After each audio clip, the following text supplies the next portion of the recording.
welcome to Roundtable, live from March 17th, 2017. I am BaerTaffy, joined by Mathis Games, Rockley Smile, Northern Lion, and once again, honorary member of the Roundtable, Last Great Wolf. Welcome, buddy. How's it going? Good to have you again. We're back from our absence from PAX East. We're all rested, relaxed, ready to go, and 50-50. something like that. Getting there, close to it at least. We're recovering from the PAX plague, some of us, I think, but... yes, rested mostly. You had some good sleep, though, didn't you? Dude, the last 3 nights, I have actually known what it's like to be like a dead person. I go to bed and I put on, like, I take a little NyQuil and I put on Mystery Science Theater 3000 on my phone, and I'm like out like in an instant. It's beautiful. That was quite the nostalgia trip, booting that up on Netflix the other night and hearing that theme song again, man. Oh, that was. I'm excited for the new one. Yeah, that should Me be good. too. Me too. I'm not gonna say it's like gonna be. I'm not expecting it to hit the highs of the old stuff, but I'm hoping it's at least somewhat funny. I forgot how much they clarified in just like the opening minute and a half or so. They really break down the story for you. It's like, this is what this guy does. This is his job. These are his friends. This is how they came to be, and it's like all in a song. It's beautiful. Yeah, really concise. Do you have the movie on Netflix yet, or is it just the show now? It's 20 episodes of the show. I assume there's some kind of like confluence of usage rights and also fan favorites. Like, there's a lot of like really well respected episodes, and then they don't have the movie. They also don't have some of the classics. Like, there's no Mitchell and there's no Hobgoblins, but I don't know if it's an unpopular opinion, but I found the movie to be my favorite bit from the whole thing. I think that's a relatively normal opinion. Okay. Well, we won't crucify you for that one, but we'll see about later on. Right, we'll have a 2-hour talk about it another day, perhaps. Right. We got plenty of other topics to get mad about today. Oh, yeah. Always. We're going to start with some good stuff, though. We'll be talking, these guys mostly will be talking about PAX East, the festivities of the previous weekend, also the games they got to play and enjoy. We'll talk a bit about the Switch. It's now been a few weeks since the Switch's release, of course, so we have a little bit of data and some public opinion has turned on it 180 already. Really? This court of opinion holds that maybe things aren't as they seem, but we'll find out more in a few minutes. It's like Edmund said, that thing online isn't as good as they said it was. We've got an interesting conversation here, actually, from an article I saw on Reddit. It's called Escape to Another World. There's some information, some studies being done about the lessening labor force in young adults, particularly young men, and we want to talk about that a bit. It's a little bit more of a serious conversation, which is weird for us, but we'll try it out. And then we also want to talk about Night in the Woods. Nick had a chance to check that out, and he's had some good experiences, so we'll hear from there. And then, of course, rounding out the show is Zelda Breath of the Wild, the life-changing experience that we've all had the pleasure of experiencing simultaneously. Oh, goodness. Not all, not quite, even though you, sir, have, I'm sure, had the opportunity, but for whatever reason, abstained. I've had the cartridge in my mouth. That's good. Okay, well, we have got that opinion. That's how it will change your life, yes. Ryan only buys good games to stare at them begrudgingly, wondering how he's going to argue against them without playing it. No, you're thinking of me. Both of them, really. You actually play it, though. Yeah, I did play it. Let's start with PAX East, though. PAX East last week, Boston, Massachusetts. Freezing cold weather, from what I hear. I'm fucking sick of PAX being like, you know what? We can't get our April date. Let's do it in the winter instead. Yeah. Like, why not wait till May? I don't understand. You do it in March, and it's still dead of winter here in New England. It's like the worst day 2 was negative. Day 2 was like -3 degrees out. And like no visibility, like blinding snow half of the time. Like it was rough. And then throw in daylight savings, and it's just like the worst possible environment to have a convention. God, that happened while you guys were there? Yeah, it's Saturday night. That is or Sunday morning, technically. But it's paying dividends now. We can actually see Mathis. True. Yeah, the lights are on. Lights on. It's great. But the convention was really fun. It was a little light overall. I think we all agreed that there wasn't a lot there. There was no big sprawling booths. There was no statues. There was no, like, usually there's a couple of games that are like, these are the games to see at the show, right? And there was nothing. It was the same way last year, too. Last year wasn't like, There was no big game. There was no sprawling booth last year either. How's Chasm doing these days? Chasm was there. It was there, but again, like That's a friendly jab. I love Chasm, and I want it to be out. I'm just like, I want it to be out now. yeah, it's not like I'm anti-Chasm, but I'm like, I'm not really gonna like take time to go see Chasm. I know. Me and you saw it at PAX East like 2013. So I'm That is like, correct. you know, maybe I'll just catch it in 2018 or 2019 or 2020. Like, So When it's favorite halfway done. games that y'all actually did see then at the show floor. Feel why free. don't you start, Austin? Why don't you go ahead? My favorite, I didn't see much, but my favorite game of the ones that I did see was Just Shapes and Beats. Mm. It was a That very was fun its game. title, Just Shapes and Just Beats? Shapes and Beats. Oh, I think you'll like it actually, Nick, a lot. It's a rhythm bullet hell kind of game, but it wasn't like a lot of rhythm games you see where. And this is funny because they're just shapes and beats, right? Most rhythm games that do that are literally just shapes and beats, whereas this one had a little bit of character to it. And you know, like there was a boss fight. Like I think there was 4 levels, and there was a boss fight in one, and the boss kind of like shows up and he jumps around to the music. He seems like he's having a good time, and it was a very vibrant and also very difficult game. But it was a 4-player multiplayer. I don't know if the single player will have any different kind of mechanics. It seemed simultaneously way too hard and way too easy. So I think maybe that was just for the demo purposes, but very Multiplayer and bullet hell seems like a bad idea to put together. It was the fun. way it worked was like if you had like a certain amount of health, and if you got hit down to 0, you become like a ghost, and then the other people can try to navigate through the bullet hell to like touch you, and if they touch you, they resurrect you. But if everybody dies, then you go back to like the most recent checkpoint. Okay. Mhm. Does it remind you at all of Sound Dodger?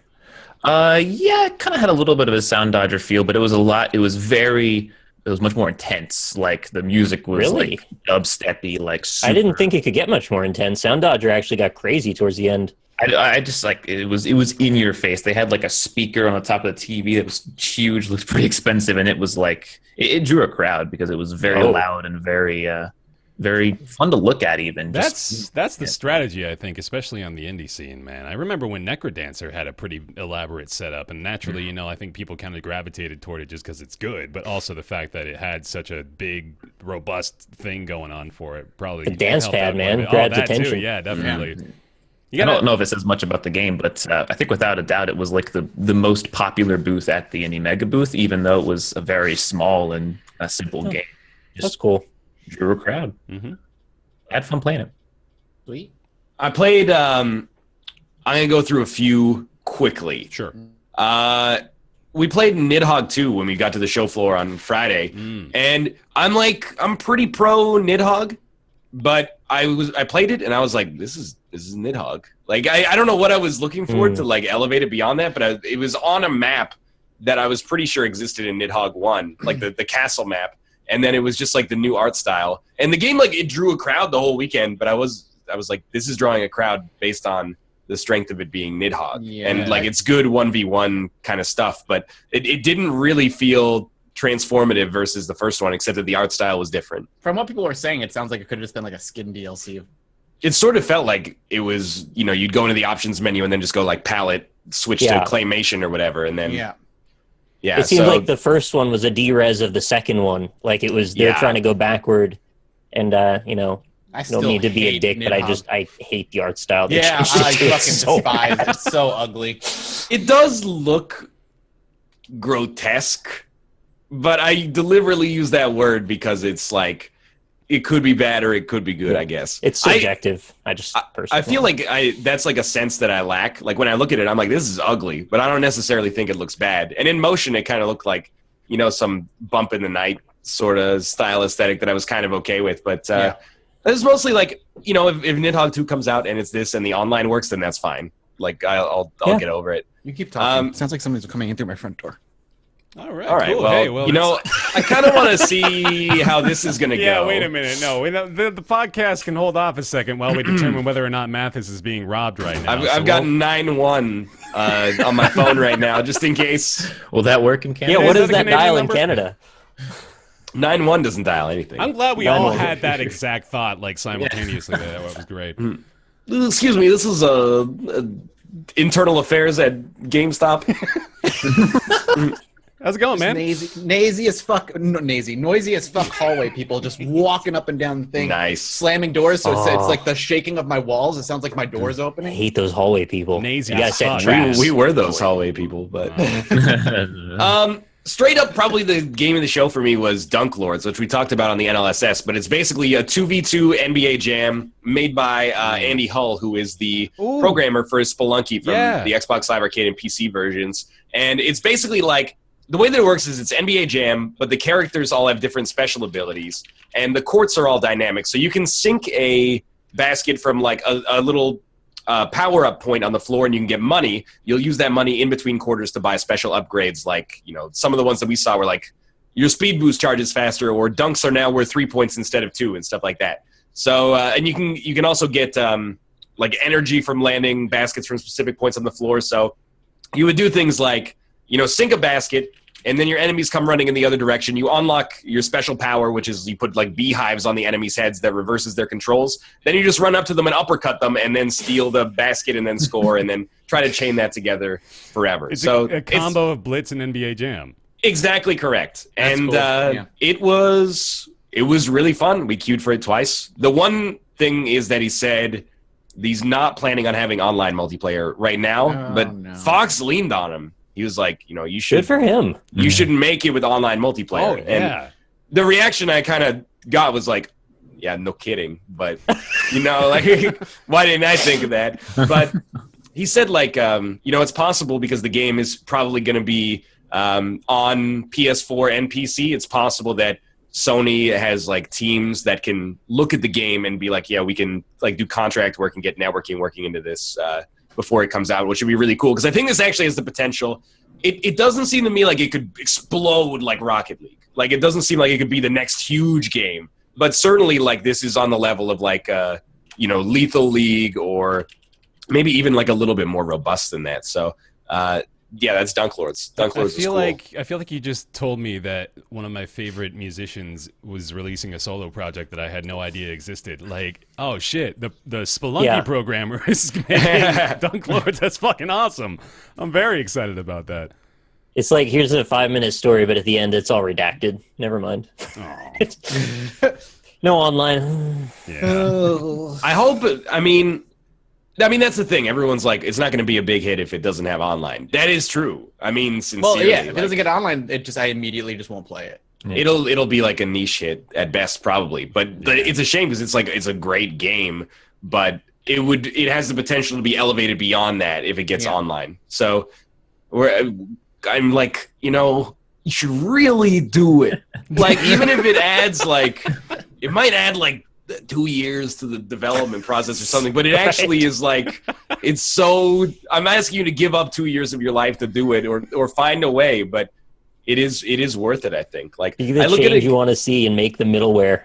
Yeah, that's what's got to happen, I guess. But, well, not that I have that kind of talent to begin with, but that's why I look at like Crawl. Crawl has been in development for like 5 years or something like that, and it came out and it doesn't have online multiplayer, and people are like, well, I can't really play it in the way that it's meant to be played. And that's like one of the best designed games, I think, since I've been in this industry. But it's probably, as much as I hate to say it, just going to be like something that you play when you go to like your friend's house once, and then you never touch it again. And it has the potential to be to hit a much wider audience than that. So even though it's annoying, from our perspective, it would be amazing if they could do it. So I've got a few of those games now, which are like just the couch co-op ones that I know I have to wait till people are there to play, like Overcooked, fucking Sports Friends. I can't play Towerfall. Yeah, that kind of stuff. Like, hey, Gang Beasts made the jump, man. Yeah, Gang Beasts did make the jump.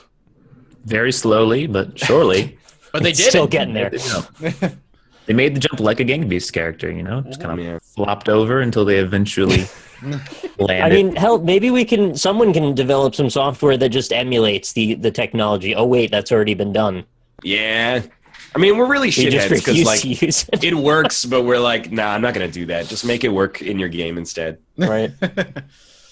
Mathis, what'd you play? Yeah, I'm gonna do the same thing with Ryan. I'm gonna go through a few that I saw that I enjoyed. One that I'm gonna tackle right now is a Mother Gunship. If you played Tower of Guns, it's by the same developer. It's the sequel essentially. I played that. It's on Unreal 4. I don't remember what Tower of Guns was built on, but it looks a lot better. Unreal Engine.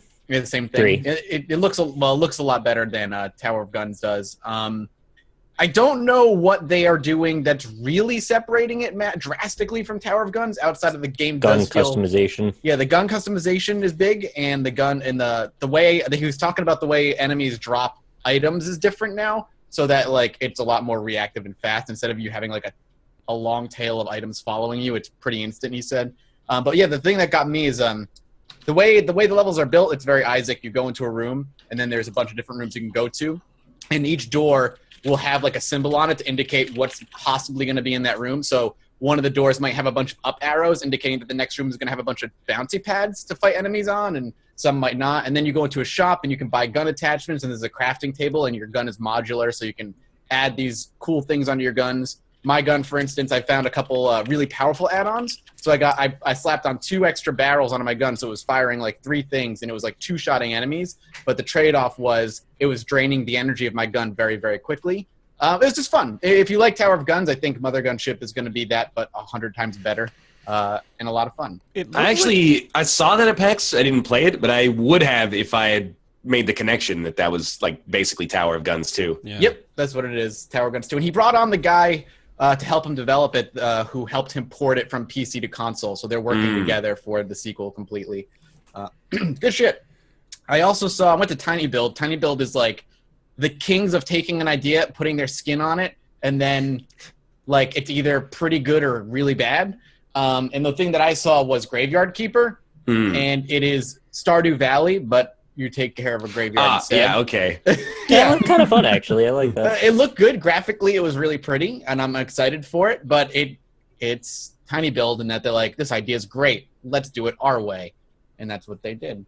Did you try Streets of Rogue? Because that was actually really good. I did not see that. Actually, no, I did not get to see that. That does strike me as like an extremely Tiny Build idea. Yeah, is like this game was really popular last year. Let's make our own version of it. Yep. That's exactly what it is. They also had Hello Neighbor there, but Hella Neighbor. Hella Neighbor. Hello Neighbor. Hello Neighbor was there. I didn't really play it. I have the code at home, and it's been broken for a long time. The game is like... What is the development state of it now? When they released it, it was like pre-alpha. Like it was barely functional. So it was like tech demo state back then. Yeah, and it didn't really work. I don't know where it's at now. But like it was one of those games where it was like hyped up to hell, and then it came out. It's like, wow, this game's super broken. Yeah. Well, and now, as of December, out, Alpha 1 is the latest update. It's called Alpha 1 in December, and that's it. Mm-hmm. So, again, that's like Hello Neighbor is like a super cool idea. Yep. But then when the first time I played it, I was like, oh, you're not even close. We got it way too early. They probably should have started distributing it now. Yeah, in like a couple, like, well, I don't know, a year or two, if it actually delivers on its potential, I think it could be the best thing that Tiny Build's ever put out. But for now, it's like it reminds me of like the AI from Alien Isolation, where like the alien learns what you do and adapts to how you do it, and like that's what Hello Neighbor's all about. Like the neighbor like learns your typical points of entry and will start laying traps in there and try and force you through different areas. But do you think that perhaps the race is on now for First to really lay down a solid product based off that idea? Because now that Hello Neighbor is out, the idea is out there, and it's possible people could see the gold rush based on the Twitch viewership, based on the initial hype machine for the pre-alpha. Like it's still very early on in development. Do you think there's a chance somebody? I mean, maybe if it ends up being as good as they are pumping it up to be, but I mean it depends on how I guess it goes over, because Hello Neighbor was really popular for like a month and then it kind of died out. Well, because it wasn't ready yet. Yeah, it wasn't ready. So we'll see how it is in like a couple more months when it's maybe more playable. I guess. God, there was something else I was going to talk about and now I can't remember what it is. We'll leave it at that for now. All right. Well, that's sort of how I felt like. On Sunday, we didn't see you, and some of us weren't even there. But me, Rob, and Mike, and the crew of people that were along with us played like 8 or 10 games. And I don't mean to be dismissive, but there weren't all of them. We were like, "This is pretty good." Yeah, but that's how we didn't leave like we often leave at PAX being like, "Oh, that was amazing!" Like, right. when the first time we saw Enter the Gungeon, and we were like, that game's going to be huge. Like, there's nothing can stand in its way, right? Like, there wasn't really a game that we saw this time, I thought, where I was like, this is just everyone's sleeping on this, and when it comes out, it's going to be amazing. But we played a lot of stuff that was decent, I thought. Yeah, that's how I felt. Like, I walked away with a couple like, oh, that's going to be pretty cool when it comes out, but nothing that blew my socks off. And like the big games that were there, like apparently Raid was okay. Like it's an arcadey World War II multiplayer shooter. The like Payday, the Payday guys. Yeah, it's like Raid is. Oh yeah, exactly. Raid, I guess, is like a Payday-esque multiplayer World War II shooter. Whatever the fuck that means. I didn't play it, so I don't know. Yeah, I'm not sure, actually. How does that... So, like, you've got a crew and you need to disable the enemy's mortar and you've got to defend against them for 2 minutes while you drill it? I mean, maybe. That's all the only explanation I got out of Raid. You know what I wanted to see, and I didn't get to see, is Dauntless. And everybody who saw Dauntless walked away saying Dauntless is going to be great. But it's... so Dauntless is going to be... the PC, it's going to be a PC version of Monster Hunter. Oh, yeah, that's what it is. Okay, that did seem like I really agree with Austin and Mathis, where they said like there was no like Evolve this year, like no game where like people went down the escalator and then just gawked at like something huge. So Dauntless seemed like it was the consensus game of the show for people who played it, and I heard good things about Prey as well. To be honest with you, I've heard about Prey. I've heard it's very System Shock, which is very nice, which is good to hear because System Shock's a fantastic game. So, just to interject, if you are looking for a PC Monster Hunter, there is something called Tokiden Kiwami that's out right now. It's instead of monsters, it's more hunting Japanese demons, but it's got a very similar setup to it. And there's actually a sequel already coming. I have no idea how that happened so fast, but maybe they took a while to port the first one to PC. I played like an hour of it. I thought it was all right, if you like that kind of thing. I'll take a look. Like, if Dauntless does end up being a really good Monster Hunter, though, like, that could be a game I could see playing, like, online with people all the time. Because it's on PC, and I don't have to play and use my little nub on my 3DS to manipulate the camera. And then we can stop asking for, like, a PC Monster Hunter. Right? Because the only PC Monster Hunter, like, official one is, like, they released, I think, a Chinese Monster Hunter MMO. Like, I just told you there's one out right now. Yeah, but like I'm saying, official Monster Hunter. It's an official MMO, Monster Hunter MMO that exists, but it's only out in China. I think it's really weird. I thought it was Korea. I don't remember. Maybe it is Korea. It's possible. Where was Dauntless at? I don't even remember seeing a sign saying. Shit, man, it wasn't a big booth. Yeah, it was pretty small, and it had it was just like maybe 16 stations that were like on pillars with the logo around it, but didn't see it. Would have been interesting. I've always wanted to try Monster Hunter, but like you guys said, it's kind of a difficult game to get into if you're not into the DS crowd.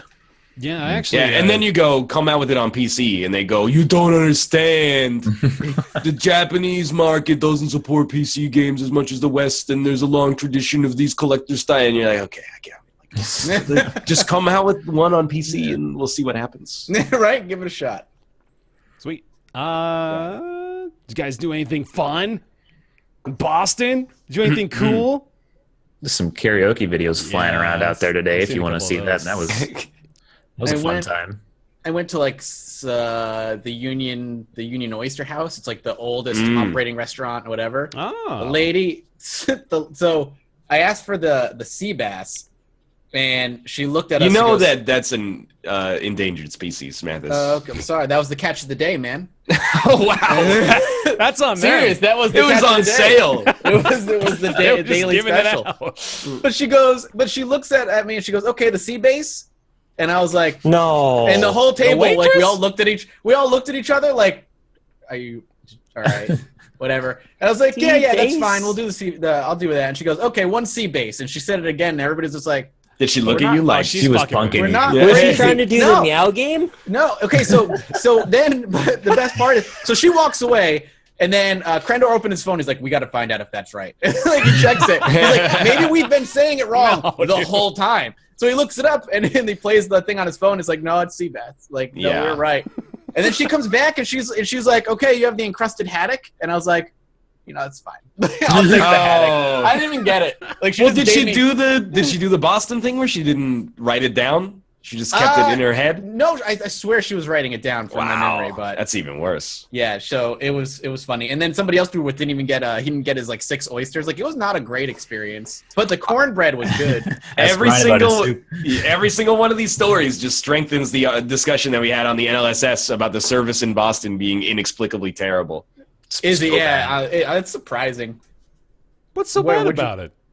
They're rude, and nobody we ever talked to wrote anything down on a piece of paper. I don't and then items. I don't think that's a Bostonism. I think that's becoming. Well, then don't get it wrong. Yeah, that's exactly. true. If You you can can just try to remember it. Don't get it wrong every time. If you're gonna try and remember it, you have no right to get it wrong. You're more than the people who write it down. You should not be getting it wrong. I was also like, I'm not impressed. Like, it's a table of 10, and you're gonna try to keep that all up here. If I just gave you like a 10-digit number, you probably wouldn't be able to keep it up there if you're an average person. You're gonna remember, like, people are like, give me the cheeseburger, but yeah, I want mushrooms on that and no bacon, and then also, can I get half of this beer poured into half of this beer served to me? Like, yeah, no problem. Was that Fox that wanted that? No comment. No, I noticed that she wasn't, when she was taking orders, she wasn't writing it down, and I was like, look, if you get everything right, I will be impressed. But if you get even one thing wrong, I'm gonna be pissed off. They're playing that high risk, high reward game, man. Because you know damn well high reward is the reward that high though. If you got a table of 10, reward is like a silent, like good job. No, if you got a table of 10 and you job. watch them recite from memory these perfect orders as they distribute them to the table, I think you got to give them a little bonus on the tip, don't you? That's impressive. It's a thing you didn't ask for that. That's true. A computer could just do it. Why don't they just have that though? They had I had a couple of restaurants that I remember back in Utah had just like the at the table ordering. So you would just type in your order there and they'd send it right out. Restaurants do that out here too. Yeah, it's a little impersonal, but the robots are taking our job. It's actually surprising because I'm thinking about when we went out to lunch and our waitress there did not do a very good job either. She forgot my soup. Yeah, which I mean I know I've gone off about that. And then like when we ordered drinks, the sodas were all flat, which is not her fault. And then we ordered like alcohol, and then like everybody else's came out, and she's like, "Oh, we just gotta like change the keg on yours." You never got my beer came out, but it came out like halfway through the entrees when we were all ready to like leave, basically. And didn't Kate order an orange juice? She said we didn't have orange juice, so Kate ordered pineapple juice, and then she got orange juice. Yes. No. She wanted orange juice. She did. They didn't have it, so she asked for cranberry, and she got pineapple. That is okay. That's what it is. No, in the end, it was orange juice, which I thought she got orange juice in the end. Yeah. She's like, I'll take an orange juice, and then like 5 minutes later she came back and was like, oh, we might not have orange juice. Do you want like pineapple juice? And she's like, oh, I'll take cranberry juice. And then an orange drink came back, and we're like, yeah, that's orange juice. Where they found very strange. Or they just like went and borrowed some from the restaurant next door. They found an orange. Yeah, they just found an orange and squeezed it. They did the old borrow a cup of sugar from your neighbor. They went over there with a pitcher to the fucking Outback Steakhouse. You guys got any orange juice? We got a table. Need some OJ. It was actually like the food was pretty good though. All right. And like Boston in general, I thought was fun. Like we played a lot of board games. We played some King of Tokyo and a lot of code names, which is like extremely playable in an environment like that. And we played a little bit of Evolution, which was cumbersome to say the least. And that's the extremely complicated one, isn't it? That's the one that just sucks up all the conversation out of the room because you're too busy thinking. The turns just they take too long, I think, for an environment in which not everybody's 100% focused. So the games just go like they go on and on. Yeah. Is that the one that gets you kicked out of your home? No, that's code names. Oh, okay. I want to. This wasn't even on the docket, but just tangentially, I want to know if you guys have seen anything about that new Harmonix board game, Drop Mix.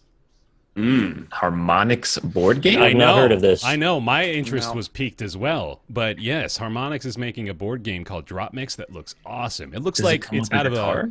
No. It looks like it's something out of a cyberpunk comic book, dude. Like you've got this little setup. It's a table with like 5 insets in it, and then they've got colors corresponding to cards that they have. They have these decks of cards, but they're not just like cardboard cards. They are pieces of technology. So you play them on the board, and then the board recognizes them for what they are, whether they be like a melody or a guitar or a bass track or something like that. And you add it to the mix. so it's all electronic. You've got like an iPad or something that's connected to the board as well, and then you're starting to add different parts of the mix progressively, and the game adapts to it as you go, and it's insanely cool. Like, dude, I had that for the PS3 with the iToy.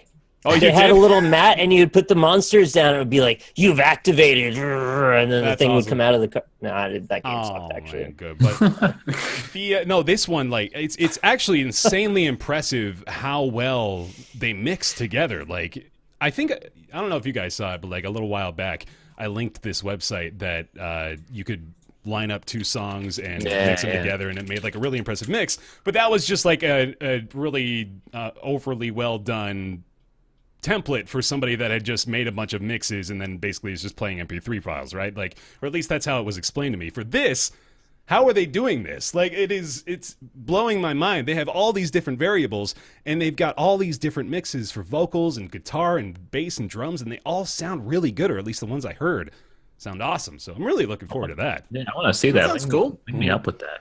Mm-hmm. I want to see Maybe. Oh, you want? I'm not gonna link you. I'm doing a show, man. Come on. That's why I said later. We got time. Don't worry about it. All right.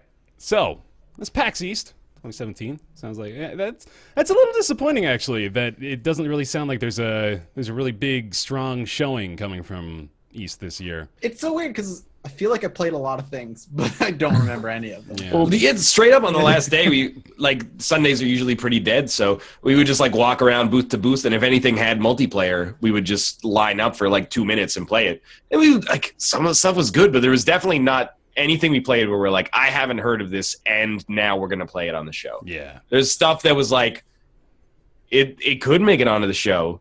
We played a game that was basically like exactly the same as Invisigun Heroes, and I was like, it's pretty okay, but there was definitely nothing that stood out like crazy. But Ain't no death stare. there was no Check out death stare. Escapist 2 as well. Oh yeah, Escapist 2 is just like a more polished version of Escapist 1, and people will watch the fuck out of a series, so I'm excited for it. Good. Sweet. Okay. There we go. PAX East 2017. I'll recap. Let's jump to. We're going to talk about Switch real quick. I mostly want to hear from those who have it what your initial impressions are beyond just having played Zelda on it, because It is a mildly infuriating design system. Yeah, Okay. I can agree with that. watching the videos of the people putting the the wrist strap attachment on backwards is the kind of thing where you're like, how did this not come up in the design process? Like, it literally is like symmetrical along that axis. Of course, people are going to put it on upside down, and watching people like cut their fucking fingernails up trying to get that thing off of the controller from an engineering standpoint is almost like mind-boggling. it's all so small, man. You get these little fidgety things. It's for kids too. Yeah. Like you would think that would be an important thing. Yeah. To Every think kid of. is going to be like, they're not going to know which one, because it's not clearly dictated how it's supposed to be put on. Mm-hmm. So yeah, go ahead. Sorry. So like you got 1-2 Switch, right? Which I'm hearing is it's the packaged game, right? So that's the only game I've played on our Switch so far. Okay. Hey,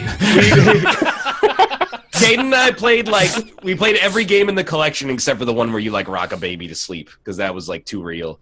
And look her in the eyes and rock a Yeah. baby.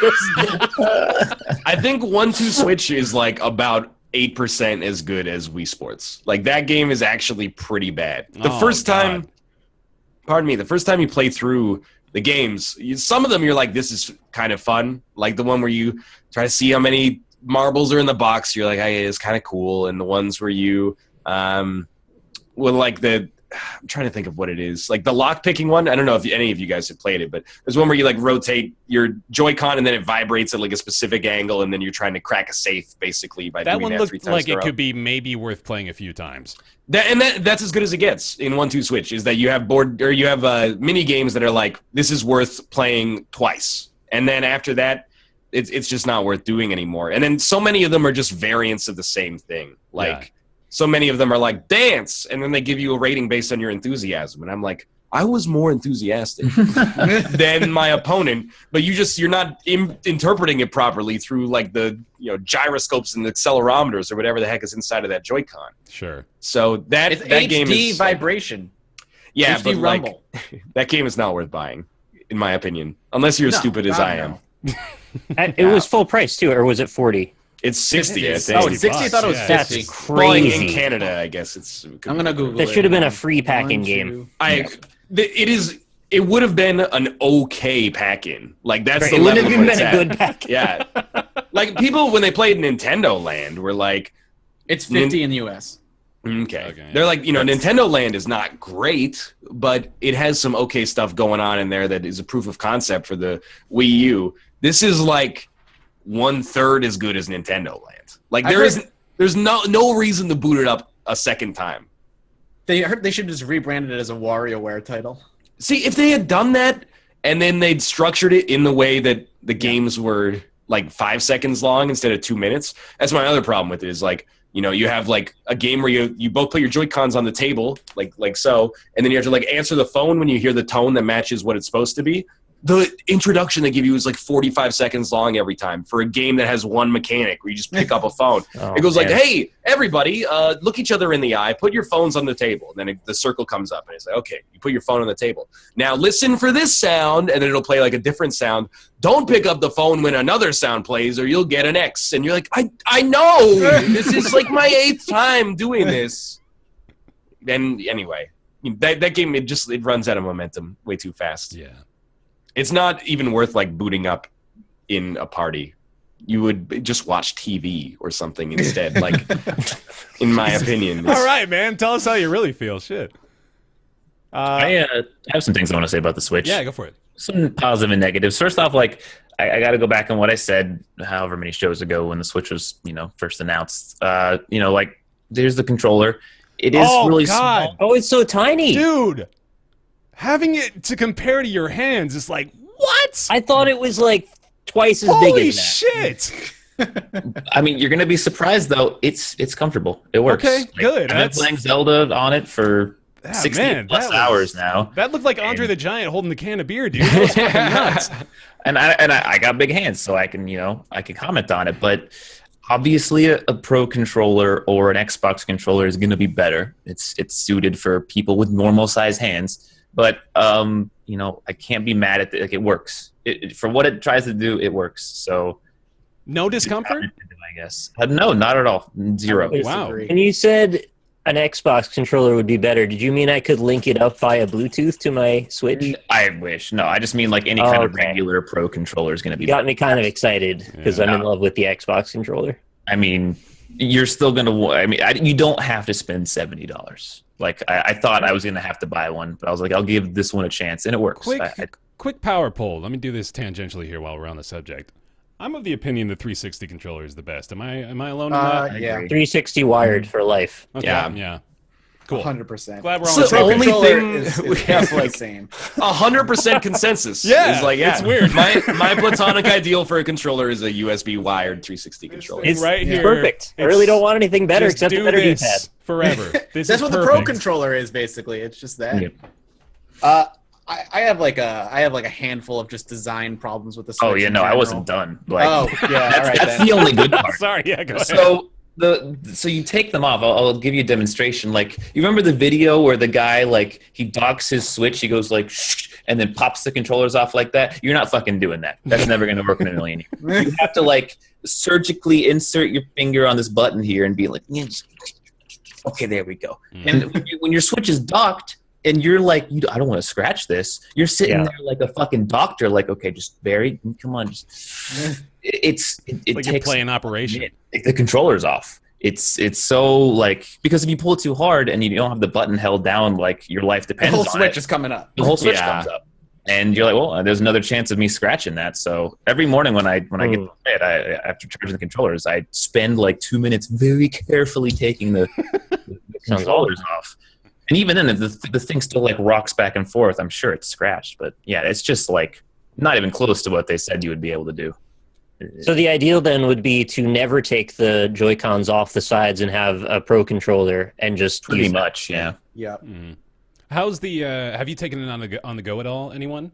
Yeah. Okay. How's that been for you? So I only play Zelda. Is all I have. Mm-hmm. Works fine. Battery life isn't fantastic. It's like 2 or 3 hours, I think, is about right. Zelda runs 1,000 times better in portable mode. I'll tell you that much.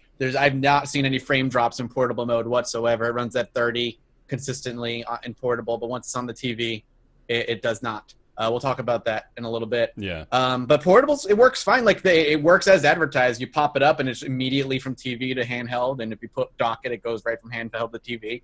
That works really, really well. I think the Switch is a cool idea. My issues are with portable mode specifically is like the complete oversight of the way the kickstand works and the charging port.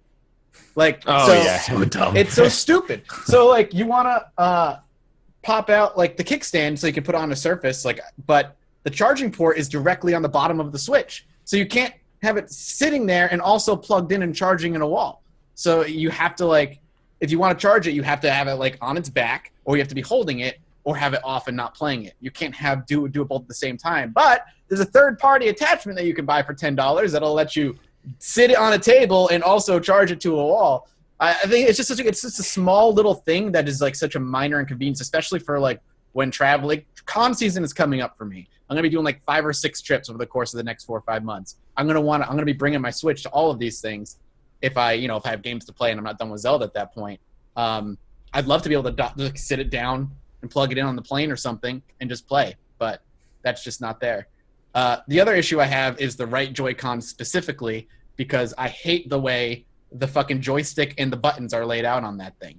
It's like they didn't think of ergonomics and thought more of like, man, we can make these 2 cool, neat controllers. Let's just do that. So now when you play it in portable mode, it's the joystick is in the middle and the buttons are directly above the joystick. So you're constantly having to do these minor shifts with your right hand to get to the buttons and then move the joystick and the camera, where like on a Pro controller, it's diagonal down, like the joystick is like semi-diagonal to the button, so there's just an easy move of your thumb from here to Because here your to thumb here to here. goes like this. Yeah, It doesn't so go straight Yeah, it goes up. diagonal. It's easy with the Pro controller, but on the Joy-Con, it's directly above. So you're Right. constantly like awkwardly moving. Left Joy-Con, fine. Feels good. Joystick and the buttons are laid out fine. It's the right one. So when you hold it like this, it's just super awkward.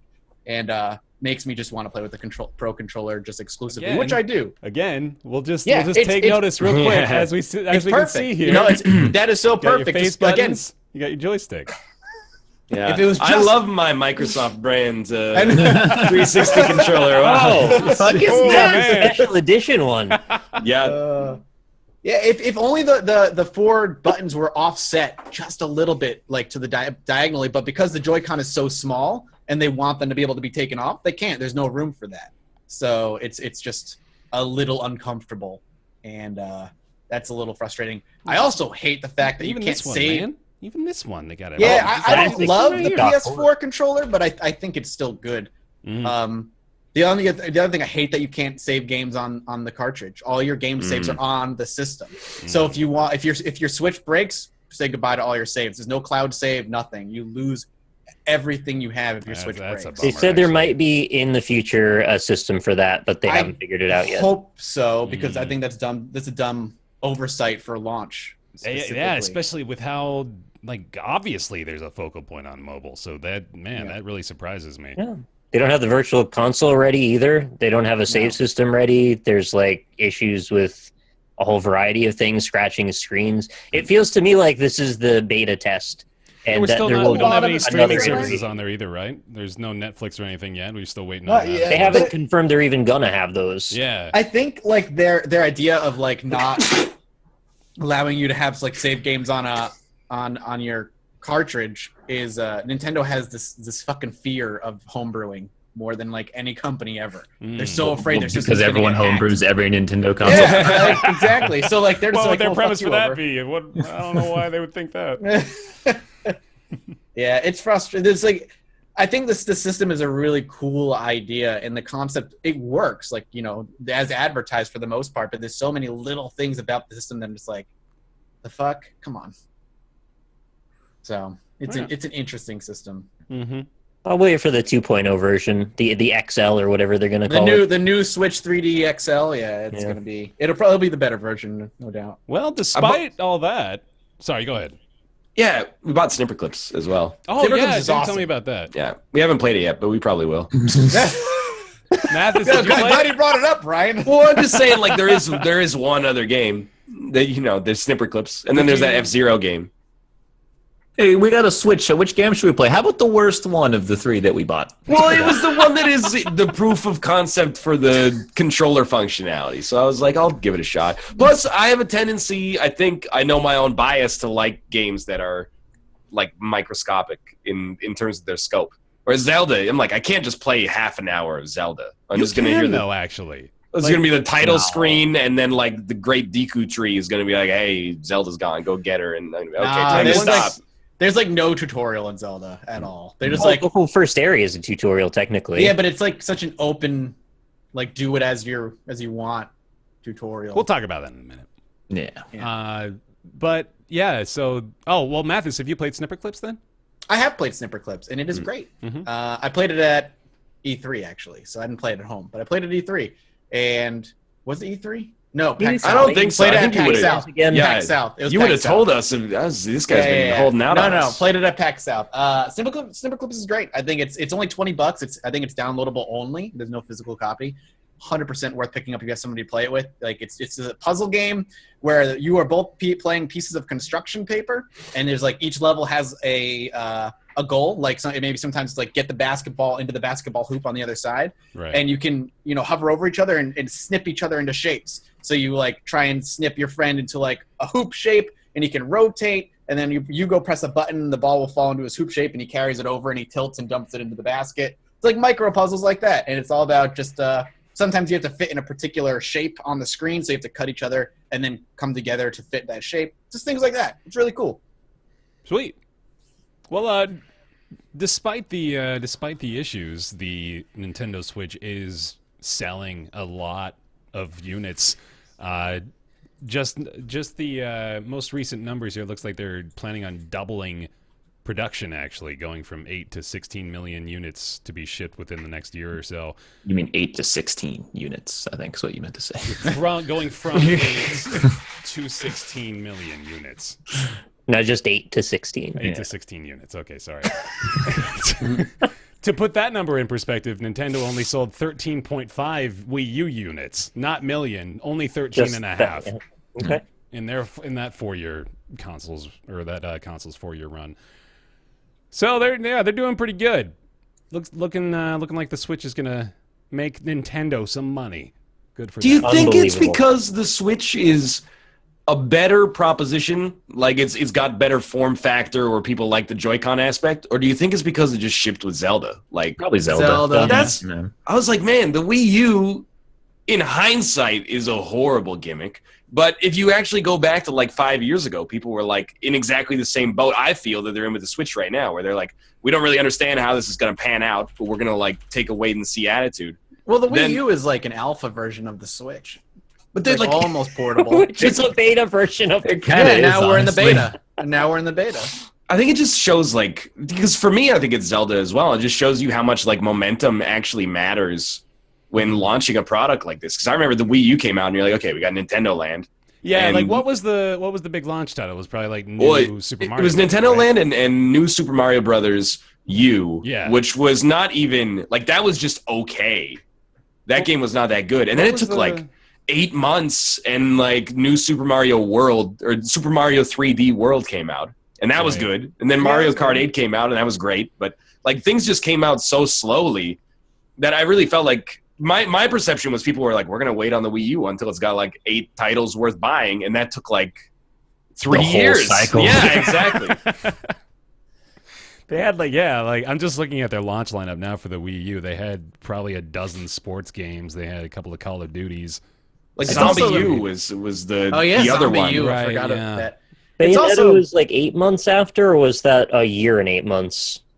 Bayonetta came out like in the summer of 2013. So yeah, it was like maybe 8 months after the game, or after the console launch. it helps that the Switch isn't called like the Wii U 2. Because I Yeah. hate Yeah, the the Wii. name makes sense. The And name, it's- the name, what the name of the Wii U for a lot of people who adopted at least the Wii, maybe just didn't make the connection. I think marketing on the Wii U was poor. Yeah, nobody really knew what it was. Still to this day, the Wii U I think might go down like the Saturn or like the Sega CD or something. Like Yeah. in 10 years, people are gonna be like, "What is this weird like tablet controller that's like a shitty iPad?" You're like, well, back in the day, we thought everybody was gonna throw their desktop computers in the trash and Yeah. just have one of these that they were gonna do all their work on for some reason. It looked like a really bad, like out of date piece of hardware pretty much since the day it came out. It looked like one of those old school like leapfrog tablets. Yeah, you it's like give a to Fisher-Price fourth grader thing. or something. Yeah. I'm not gonna throw away my Wii U though, because that thing's gonna be a weird piece of history in like 20 years. Oh, yeah. Yeah. That's gonna be one of those things. Like, I have one of those. I mean, I'm playing Zelda on my Wii U right now, Yeah, so it's not same. like it's this archaic thing already. But One day that gamepad is gonna break though, and if it's in like 6 years, you're fucked. Like And that's, they never made replacements. I remember that they talked about making ones you could buy separately, but they never made more. It's ridiculous. What are you So supposed the to Wii do? U. You just done playing with the Wii U then at that point? Well, it's like the Switch. You break your Switch, you lose all your saves, Oh. man. If the screen breaks, you can use a Pro Controller, and apparently you can hit X to switch to the TV.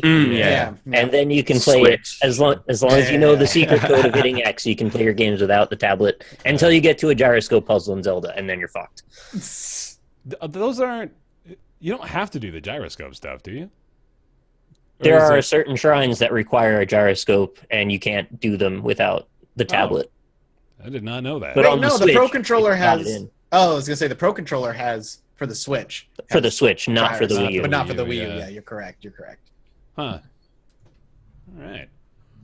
Well, let me switch gears a second. I'm going to talk about this article here. From the this is a source from The Economist. Isn't that? Well, that's a we little are interesting. moving up in the world. Yes, Oh sir. yeah. An article written titled "Escape to Another," "Escape to Another World." This is by Ryan Avent. If you are a common Economist reader, you might recognize his name.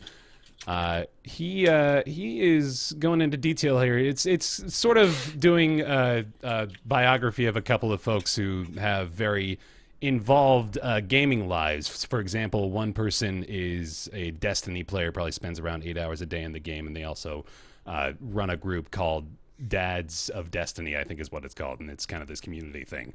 There's another couple of profiles about people who are having less ideal situations, sort of addiction and otherwise inhibiting gaming lives. But the takeaway from it all is the fact that it seems as though a lot of the young adult workforce, particularly men, is diminishing or disappearing even. So the stats that we have here are between 2000 and 2015, the employment rate for men in their 20s without a college education dropped 10 percentage points from 82 to 72%, which is crazy. And there's also like a 1-to-1 correlation there, or not necessarily 1-to-1, but pretty close to it, of people not working and instead spending those hours in leisure time, leisure activities. And in fact, of that leisure time, 75% of that was accounted for by video games.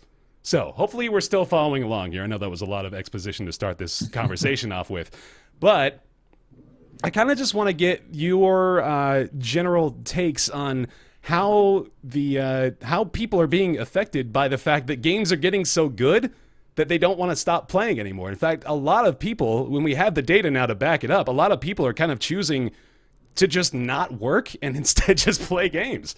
You know, we've made jokes before, of course, about like people that spend their whole lives in EVE Online and stuff, with the spreadsheets and all that. Like, it's not just EVE. There's a lot of people doing a lot of games.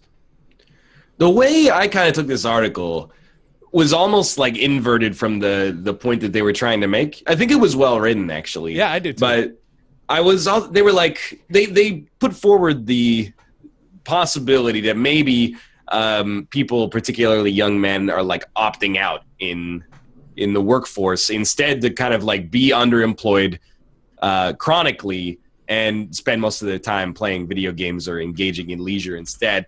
I tend to think that it's probably putting the chicken before the egg, or putting the cart before the horse. Like, I think maybe like employment opportunities for young people are just really, really bad these days relative to how they were, even 10 or 20 years ago. And games are like a really relatively cheap leisure activity that expands to fill a lot of time compared to something like you can't really spend like 12 hours a day watching movies, especially, for a discount. Like one game, like if you played Zelda for 60 hours, then basically that's like 2 weeks of leisure times playing almost 8 hours a day.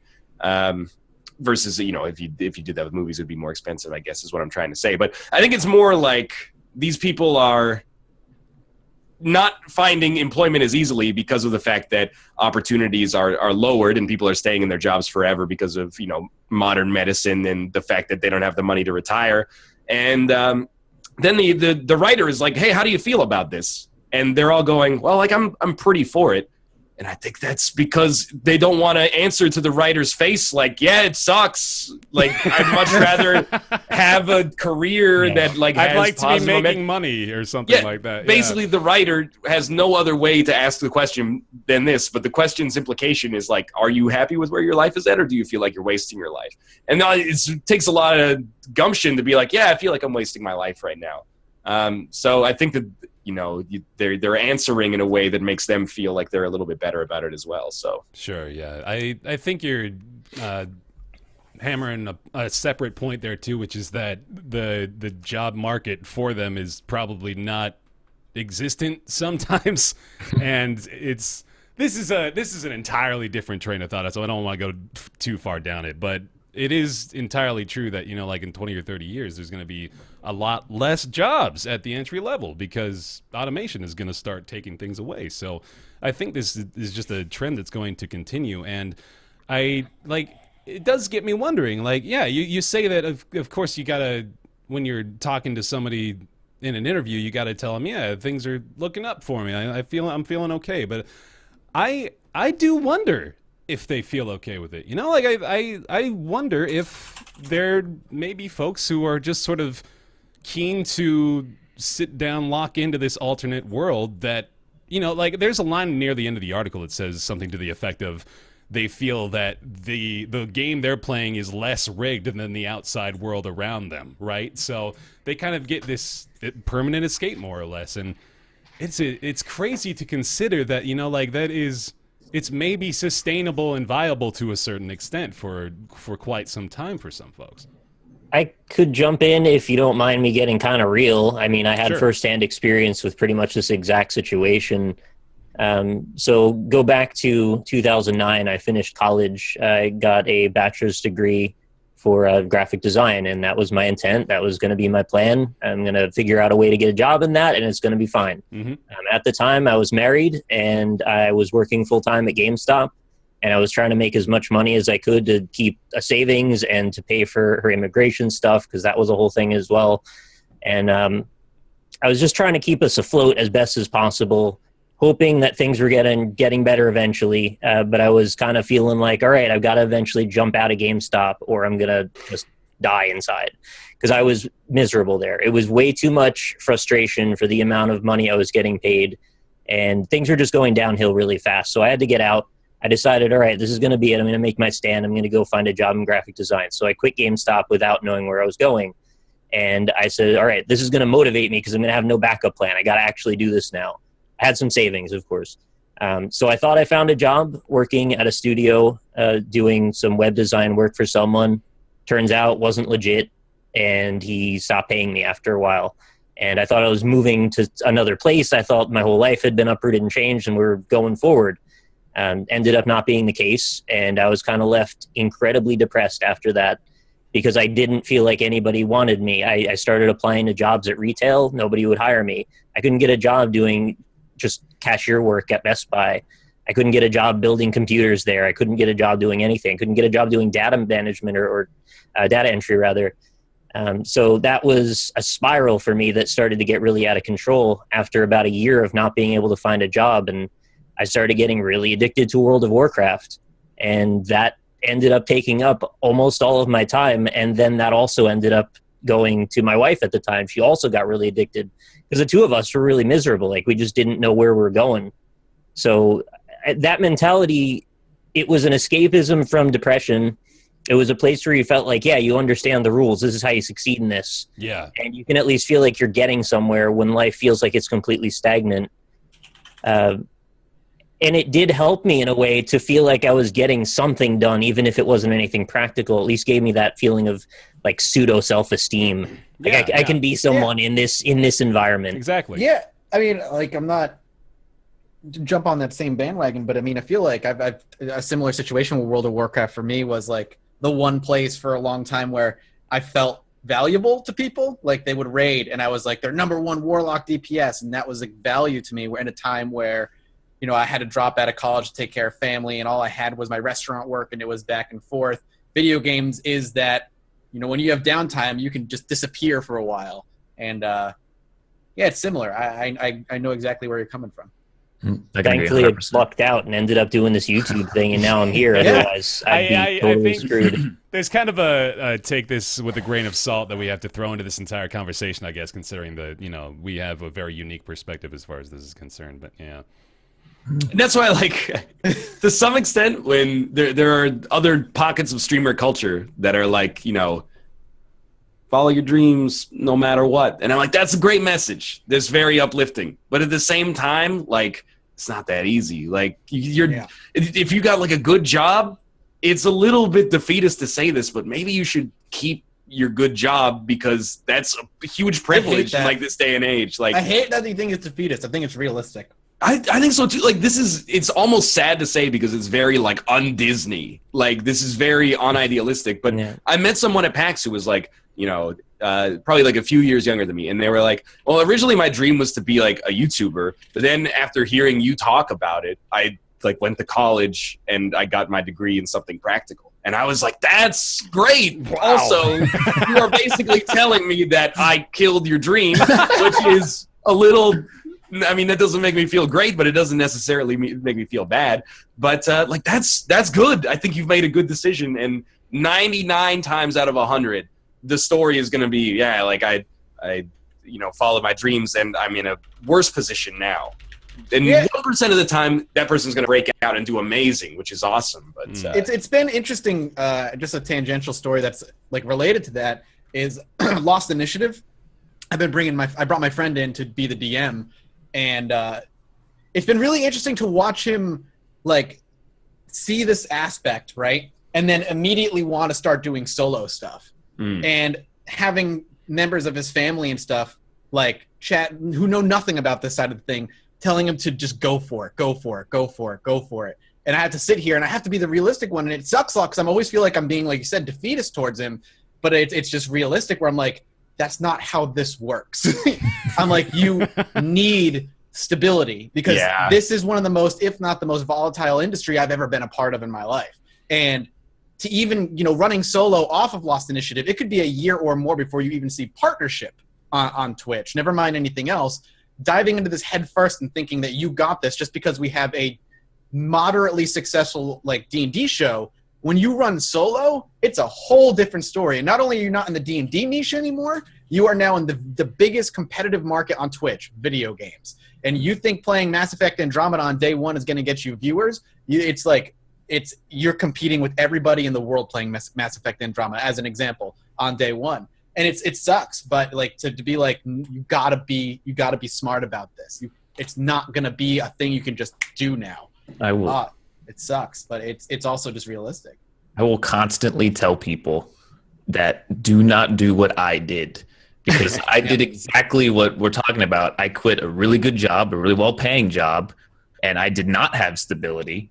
And I shot for it, and luckily I succeeded. But I mean, I got very lucky. I mean, there's another universe where I, you know, did not succeed, and things probably went more poorly. But it's not something you want to go for in that sense. It's not a drop everything and let's do this. If I believe hard enough, I can succeed. It like I said, doesn't work that way. Let me steer the conversation back a little bit too, because we kind of got into the our side of things. Topic. Yeah, but what this focuses on is not like us, the people playing games as a job, more or less, but this is like folks that are using games as more or less an escape from reality itself, you know, like trying to just live in this alternate world more or less, and exist that way, which, like, I know it sounds awfully futurist of me, but I really think that in like 25, 30 years, those sorts of people might not be uncommon.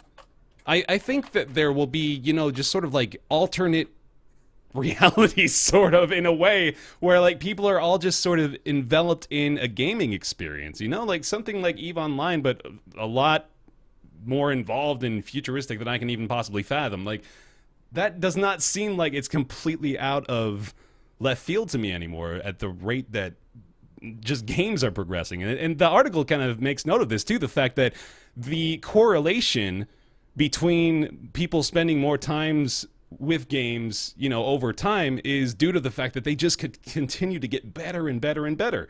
Like, nobody was going to lose their job playing Super Mario Brothers 30 years ago, right? But now you've got shit like Destiny that can completely suck up your life.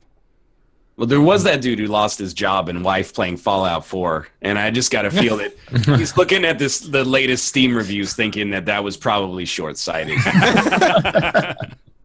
Obviously, though, like, I don't necessarily feel like there's always an underlying issue there. I mean, I in that extreme example, I do. Like, if you are so addicted to Fallout 4 that you're playing to the... Man, that wasn't even a good Fallout game. That's not even that good. Like, that you lose your job and, like, your family, like, escapes from you. Like, that's probably a sign of something deeper. But I like what Mathis and Nick said, where, like, these games sort of simulates the same grind that you go through in real life, but with the rewards kind of amplified and the punishments vastly diminished, and then the speed at which the rewards come in is a lot faster. Yeah. And we joke on the NLSS, or at least I joke on the NLSS, about like the idea that video games are like a short circuit to your brain to like mess with they give you the pleasure without you actually having deserved the pleasure by suffering. That's not something I really believe. Oh, isn't it? But I do believe that if you spend like a lot of time playing these games that go through that kind of Skinner box cycle, it might have a tendency to make you less patient and tolerant of certain kinds of hard work that it has tedium associated with it and lots of setbacks. And you need to learn a skill or to get through something that's difficult. You need to be resilient, and it can take a long time. Like if we talk about games being long as being like 40 or 60 hours, to learn a new skill to the level that makes you employable could take thousands. So I think that to some extent, I guess if you build that habit, I could see that would be detrimental. But I might be getting a little overreaching there. Sure. Anybody else want to dive in? That's all right. I mean, there's a point where when the rubber meets the road, if you can't take care of yourself, it becomes a problem to the extent that it needs intervention. I mean, whether you're happy doing it or not, you still need to be able to afford electricity to be able to play the game, and you need food, and you need, shelter. So there is a point where it starts to be like, well, you either have to acknowledge that you're incredibly addicted and using this as a crutch, or you're all in and you're like, well, I guess we'll just see where this takes us and go for that ride. Yeah, there was a portion of the article that denoted specifically how these are issues that are occurring in the ages where it's best for you to be developing work skills. In an ideal situation, you'd want to be spending this time becoming more employable. But this is...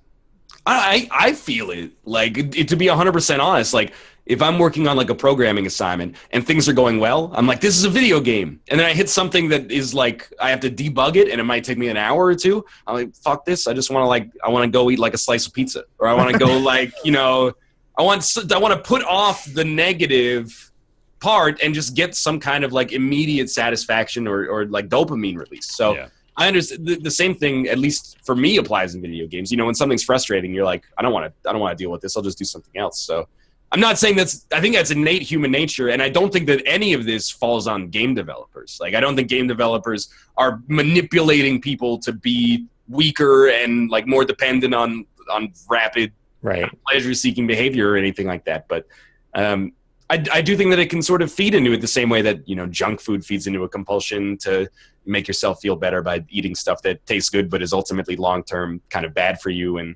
the heavy drinking and stuff like that as well fits into the same thing. It's just, when used in moderation, it's great stress relief, but you can take it too far. Mm-hmm. Yeah. Cool. All right. Let's move on. How about Nick? You want to talk about Night in the Woods? Yeah, sure. So Night in the Woods is a fairly new game that's getting very popular and positive reception right now. It's $20 on Steam. I think it's available on a couple other platforms as well.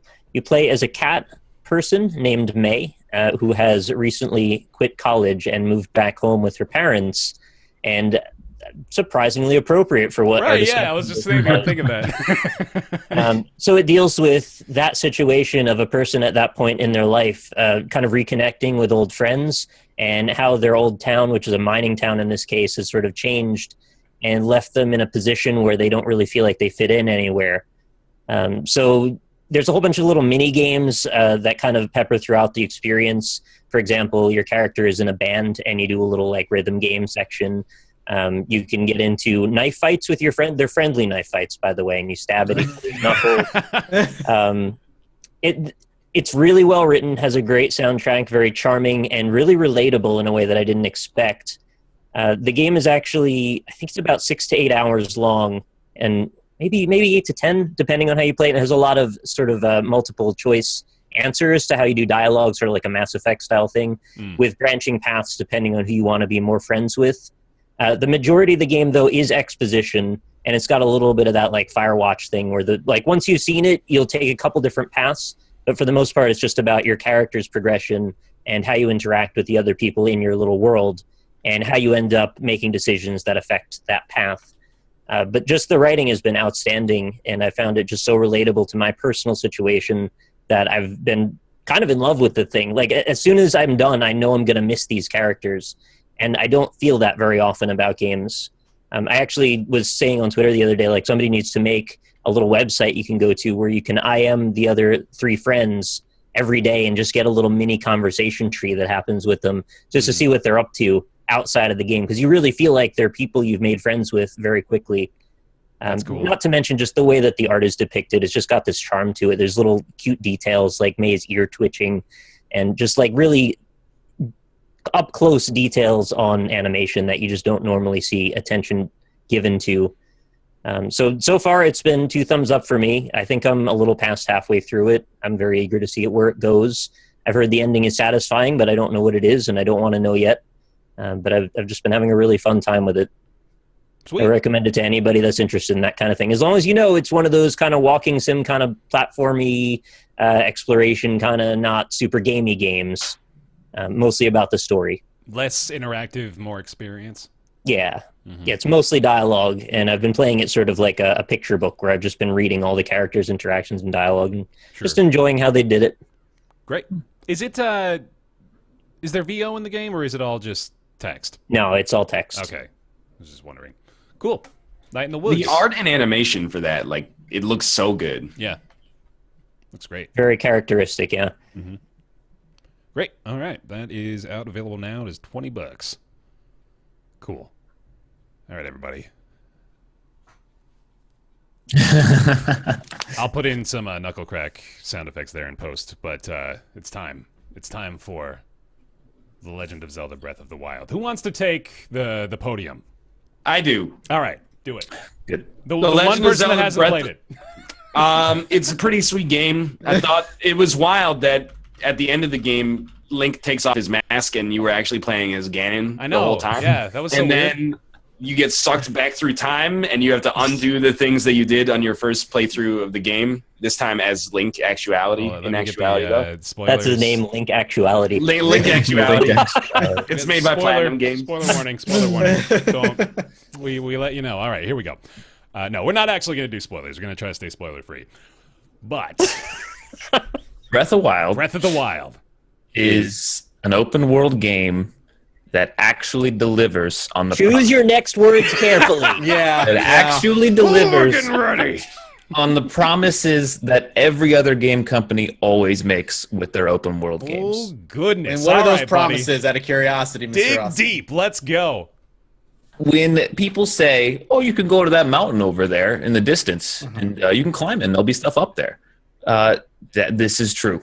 the everywhere you can go, literally, I think maybe 95% of the map is open to you. There's only very, very specific areas that are actually closed off to you, and they become open very quickly. But you can pick a mountain, pick a statue, pick any kind of scenery and go to it, and there will be something there for you to find. It might be something small, it might be something huge, it might be an entire dungeon. Everywhere is open to you, and it actually feels like an open world game as opposed to a open world game, which I think most others kind of drift towards, things like Skyrim and Fallout and more Bethesda open world games. Yeah. What does the quote denote? I feel like I think people are pretty tired of open world games. We think we talked about that a few roundtables ago, because they make all these promises and you play the game and it feels more linear than what, the game developers always promised. The game always tries to put you on this route of the main quest, and there are areas that you can't really go to, or things that are locked away from you, even though the game promises you can do whatever you want. The game wants to show you this cool shit that they had lined up for you to do, though. They want to make sure you see that. Or the game will, like what Skyrim kind of does, it'll make everything very, very, very similar. So you can go everywhere, but you're going to find the same things everywhere that you pretty much always see. And the difficulty scales very specifically in a game like Skyrim. So I think Skyrim is about the closest that games have gotten to like a good open world, but I think Breath of the Wild is finally that open world experience that truly is open. I'll preface what I'm going to say before that I'm actually impressed with Zelda a lot. It is actually incredibly good. I think it's really, really, really fun. Need at least 2 more compliments. Yeah, it's gorgeous. It's really gorgeous. It's the first Zelda in a long time that's posed a challenge. Okay, there we go. Now right. you're scot-free. You're good. All right, cool. So here we go. I don't think Zelda's a masterpiece by any stretch, however. No. I think a lot of what Austin says is right in that it is very open. You can do a lot of things at the cost of having cool shit to find, because a lot of what you get as a reward for exploring is menial, trivial, and just another collectible. And something like I think about the last game that really got me with exploration was like Fallout 3. I loved exploring in Fallout 3, and there was always a reward for finding something, whether it be a new blueprint or a really cool weapon, or just a really cool like hidden home that told its own story of these people who were surviving there and eventually died. That was cool. But in Zelda, you're constantly bombarded with rewards, but the rewards are not substantial. It's opal, it's a gem, it's a Korok seed, it's a weapon that'll break after one combat. It's little things. They're constantly giving you little rewards for finding and going out and exploring, but none of it feels like, holy shit, look what I found. And that aspect, I feel like, is missing. What Zelda does really well, though, and the reason I think I'm hooked on Zelda, even though I have a lot of complaints about it, is it removes a feature that so many open world games have. Mm-hmm. And that is, you still climb towers in Zelda, but when you unlock the map, it doesn't pepper the map with all these things you can go and do. It just leaves it open. It's like, here's the topography of the zone, but we're not going to tell you where anything is. If you want to go find it, you can. So the Ubisoft formula for that is climb the radio tower, create a checklist of items to complete, and then, go about your business. But this takes that out. Yep, and removing that makes it feel like things that you discover, even if they're not super rewarding, it feels like it's natural that you've come across. It doesn't feel like the game is like, there's something cool over here, go check it out. You stumble across it because maybe you caught something at the corner of your eye while you were running around, while you were paragliding down, and you go and find it yourself, and it feels like your discovery as opposed to the game telling you where there's something is. But it's at a cost, and I feel like that cost is substantial rewards for going out and looking for those things. I disagree. We'll get to that in a second. Like, one of the things I'd love Zelda to have is cool weapons, but even like, spoilers, the Master Sword is in the game. Even the Master Sword, there's a fucking cooldown on that sword. You can't use it forever. You have to. If you use it too much, it goes on a cooldown and you can't use it anymore. So it's like, oh, cool, finally, a weapon that doesn't break. Oh, I used up my Master Sword energy. Gotta wait. Like, I hate that. Like, why are you restricting me that way? It's so weird. I want to go back to the I want to go back real quick to the exploration point because I just want to hammer that home. I think they nailed it. Like, it's incredible to me. I really, really like this game. I'm not alone in that, obviously. I do too. I actually really like the game a lot. Like, but man, is it ever satisfying when I play Zelda? I fucking love being able to go wherever I want from basically the get-go. I mean, you've got the stamina wheel, of course, which you want to upgrade immediately to be able to actually move around satisfactorily.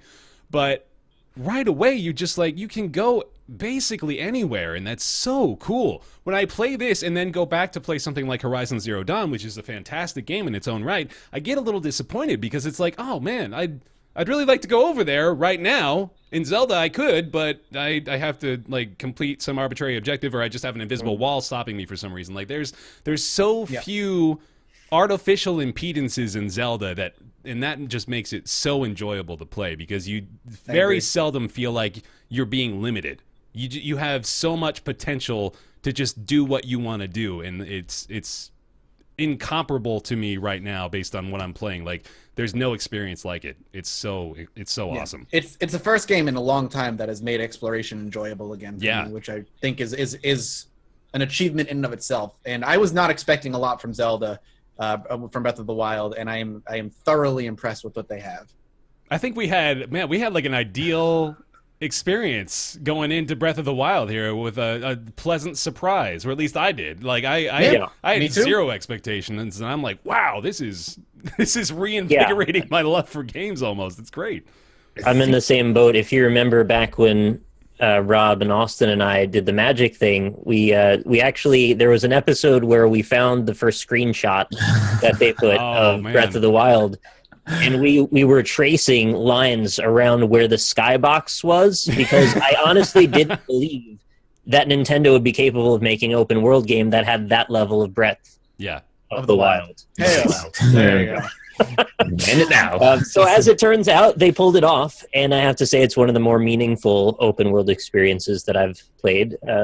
I really like the game as well. I think I've put in about 80 plus hours on it now, which I would say is probably indicative of any type of experience you can put that much time in. You enjoyed it to some degree. Yep. What are you doing? Otherwise, you're just spending your time being angry. And that's, God damn it, Zelda! Yeah, I think it's a beautiful world. I think it's unfortunately hampered by the hardware. When it does make it into being properly emulated, I think it'll be an absolutely stunning game. And I do like the art style of it. It's just it needs anti-aliasing badly. The whole game has just like undulating grass textures and foliage everywhere, which at that resolution just don't look as good as they could. But even with the limited hardware they still made it look pretty good. So I have to hand them that. They drastically reimagined the way Zelda games work in this case, which is also a pretty big departure and a bit gutsy. This isn't a game where it's a lock-and-key progression system. It's not like a pseudo-Metroidvania. You literally can go from the beginning place to the end boss immediately. As soon as you pass the first hour, which is like a tutorial thing, you get a thing that lets you fly off. Which is not how Zeldas work. You usually have to go through a prescribed path of you get this item, leads you to this item, leads you to this item, leads you to that item, leads you to this. You get the idea. But it's totally different in that respect. And whether or not that hits right for you is going to vary a little bit, and I think that is one of the things that I wish there was maybe a little less freedom because it costs you meaningful item progression. Yeah. In terms of things that are really exciting to find in the game, it's 100 different weapons that are basically unusable or disposable, and a couple magic things that happen that are kind of cool, and a sword that's really cool. Other than that, it's mostly like disposable prizes, which really takes the weight out of opening a treasure chest, especially when you already have an inventory that's full. Open the treasure chest, can't equip the thing that's in the treasure chest, have to go back and drop something. It shuts back down, then you open it up again. Yep. Inventory management in this game is fucking garbo. I don't like it. It's really bad. But Austin, I feel like you've got a counterpoint to the entire I prizes do. ordeal. The whole reward system. Yeah. I think you guys, I'm going to agree with you. The item system in this game is weak, and I think that's intentional. I think they did that on purpose. That the reason you're exploring it isn't to find. Well, I mean, it kind of is to find these items, but they do it very well. Where like you're not looking for. I'm going to start over. I've totally lost my train of thought. It's okay. Before you get too into it, I want you to know that I understand they did it intentionally. I'm just criticizing the system. Yeah. The things that you find aren't items. They aren't things that you put in your inventory. They're things in the world.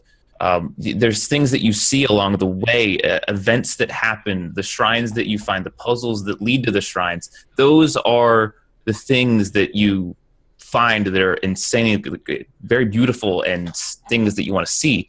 Like I don't, it sucks because I want to say like certain things that are spoilers that I can't use as examples, but the mind-blowing moments in Zelda aren't holy crap, I got this really cool weapon. They're holy shit, is that actually in front of me right now? Can I go fight that? Is that a thing that's useful to me? And you go and it is like it's my argument to that is like the reward is nostalgia. And what if I'm new to Zelda? Then that reward is lost on me. I don't think it is. A lot of the it's like, crazy... oh my god, the Temple of Time. I mean, oh, okay, cool. Like, I want to say it like one of the very specific. I guess I can mention this. Spoiler warning! It's very light, very small spoiler. There's an enemy called a Hinox. It's an enemy that is throughout the world, and it's kind of like a mini boss. They're scattered throughout, and the first time I encountered one, and I think the first time a lot of people encountered one, they probably didn't have a lot of weapons or weren't very powerful. Once you're powerful, they're just an enemy. You just kind of hit them and they die. But with the first time you find one, it's like a little bit of a mini world boss fight. And when I encountered it, it was just out there in a field, like on a cliff, and it was like just a random boss fight. I was like, this is amazing that I wasn't told to go find this. I didn't get a quest that was like, hey, go fight the Hinox on top of the mountain and you'll be rewarded with 500 gold. No, it was just like, this is just here. I found this and I killed it. I died a few times, and I got rewarded with some really good weapons that were. Weapons? I got a bunch of toenails and shit. No, Hinoxes always drop weapons. I got a couple weapons too, but they've already broken on me. That's the problem. Like that's my issue I understand that the durability system is done on purpose, but it detracts from the rewards because you know that these things are going to break, so you don't want to use them because you want to save them for a fight. And now they're eating up inventory space because you don't want to use them because they're so good. And then you use them and then they break. Like durability systems have been done better in other games. Fallout does durability, and what you can do is you can repair and modify those weapons and make them better. I would have loved to see something, a crafting system in some way where I could take a weapon I really liked, whether it's aesthetic, looks really cool with my armor, or it's really powerful, and now it breaks, but I can go repair it or I can improve it. Let me find like the cool shit that I find. Let me fucking keep it. And their counter argument is Nintendo did this intentionally to keep you from fast traveling to wherever the place is that you have to keep repairing your weapon. And my counter to that counter is, but you also have to do that for Spirit Orbs anyway. Yeah. Oh, so, well, yeah, you got to go back and you got to activate. When you want to upgrade, not often though. You still have to find 4 shrines to get an upgrade. Yeah, I mean those are probably that might be a bit of a false comparison because I disagree completely. Like I hate durability systems that are like, oh, your weapon broke, go to town and repair it. Why? Like you just want to take my gold away. This is just a gold sink. I think durabilities in general is garbage in all games. I'm just saying if you're going to do a durability system, make it a meaningful one and not one where your weapons. I think this is a meaningful one. I think this is the first meaningful one. It has a reason to exist as opposed to, just go repair your weapon at the store. Or just don't let my weapons break and let me pick what I like. If your weapons didn't break and you went and you found a really cool weapon, they would then have to go to every area and make sure that you couldn't get a really, really good weapon and then make the rest of the game. Right. I know it's a balancing issue, but the way they could have gotten around that is the exact same way they did the Master Sword. They already found the solution to that problem. If they just made levels or called your hearts levels, you couldn't wield this one unless you had X amount of hearts. There's your gate situation, and they could have done that.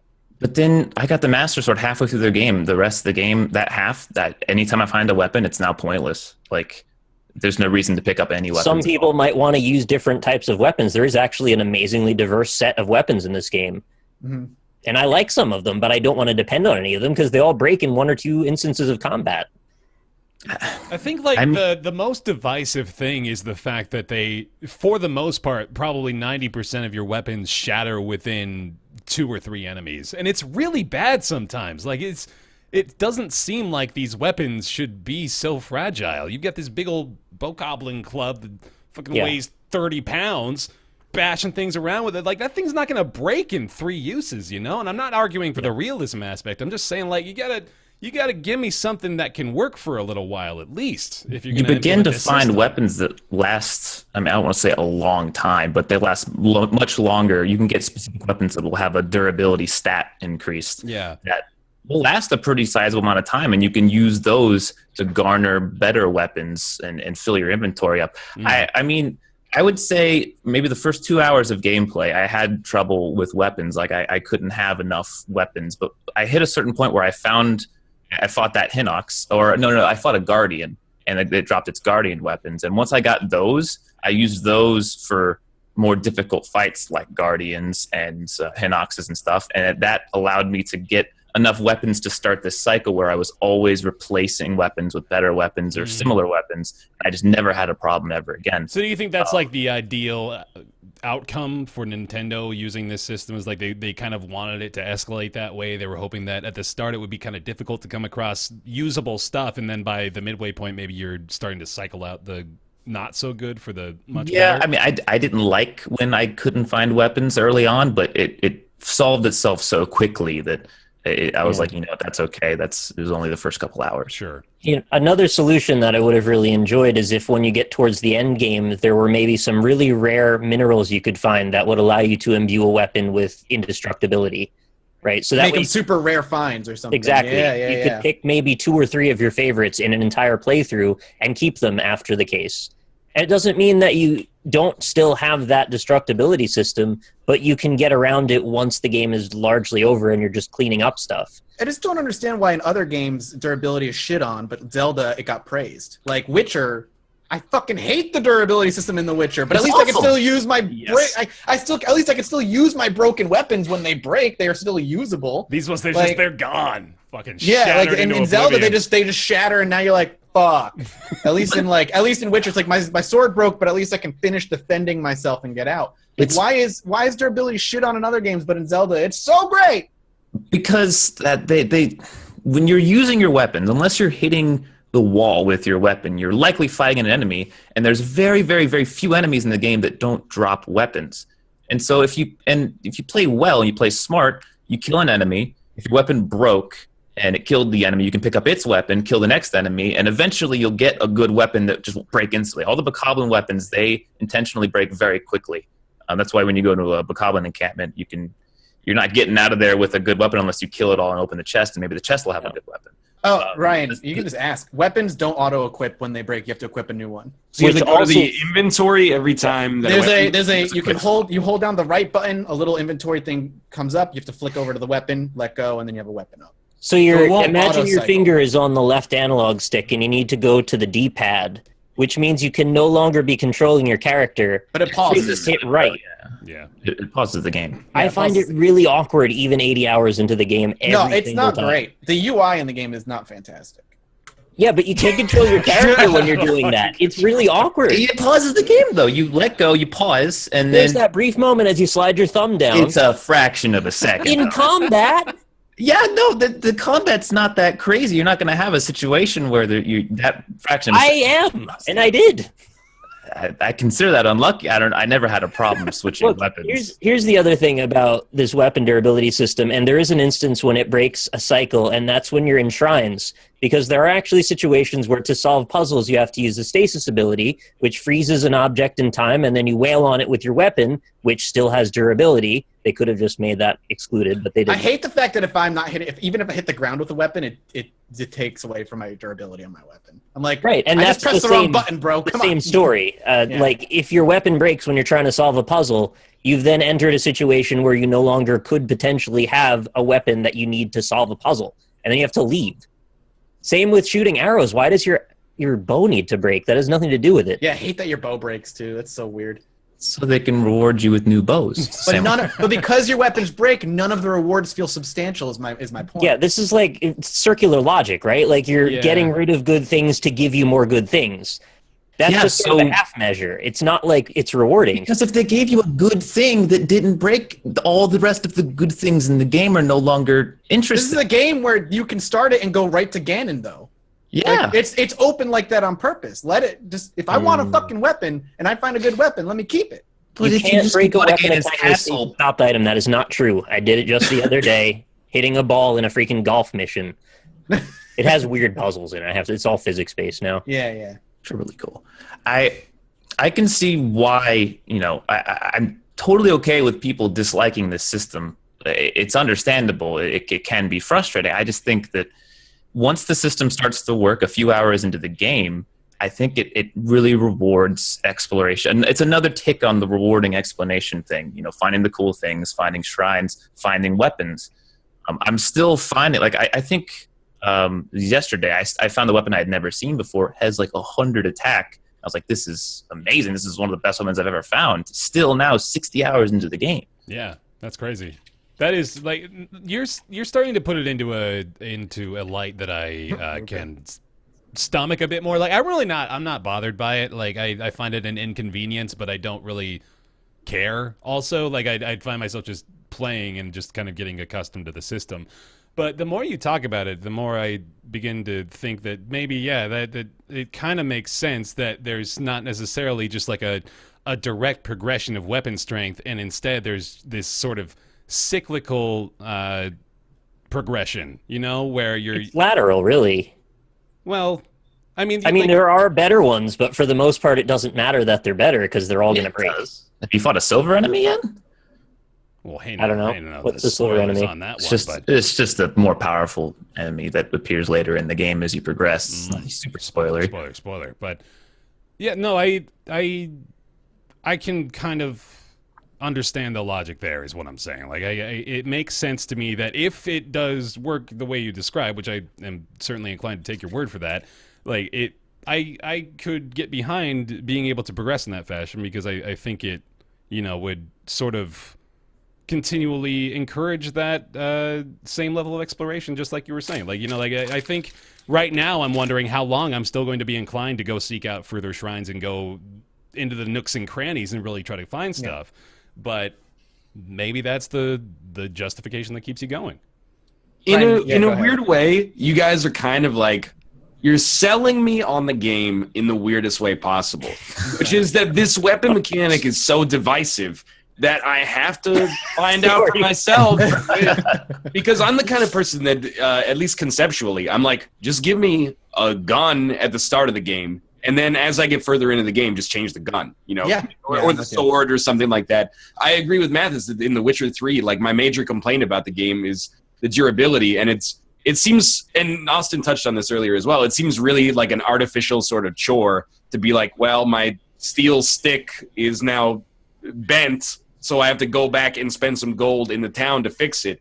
Like, it doesn't actually enhance my enjoyment of the game at all, except on like a weird, like, intellectual blacksmith kind of boner level where you're like, yeah, sword in the Middle Ages would definitely warp as well under this kind of stress. This is correct. Yeah, so like, I mean, there is realism. Some satisfaction in the realism aspect, I guess, but I guess I've got it, because conceptually it sounds like I would hate this, but I think I need to know, because it really does. In a way, it's backwards rationalization, but I can't believe that the mechanic would be as bad as it sounds, because it doesn't seem like it would ever come out if that's the case. The idea that after like 10 hits, every weapon breaks, and then you have to basically pause and go back in your inventory and get another weapon out, although it is smoother than that, supposedly. I gotta try it for myself to figure out where I stand on this. I think it's safe to say it's probably the most divisive issue of the game, right? Yeah, I think if it didn't have breakable weapons, I could see this easily being a 9 out of 10 situation. Yeah, I'm with you. Like, it's honestly the breakable weapon things which diminishes, for me, again, personally, the reward of discovery, because the weapons don't mean all that much to me. Definitely hinders the reward of exploration, because I'm sick of finding opals. Yeah. I mean, it also helps I'm like, oh my god, I found this chest. It was like so hard to get to. You found an opal.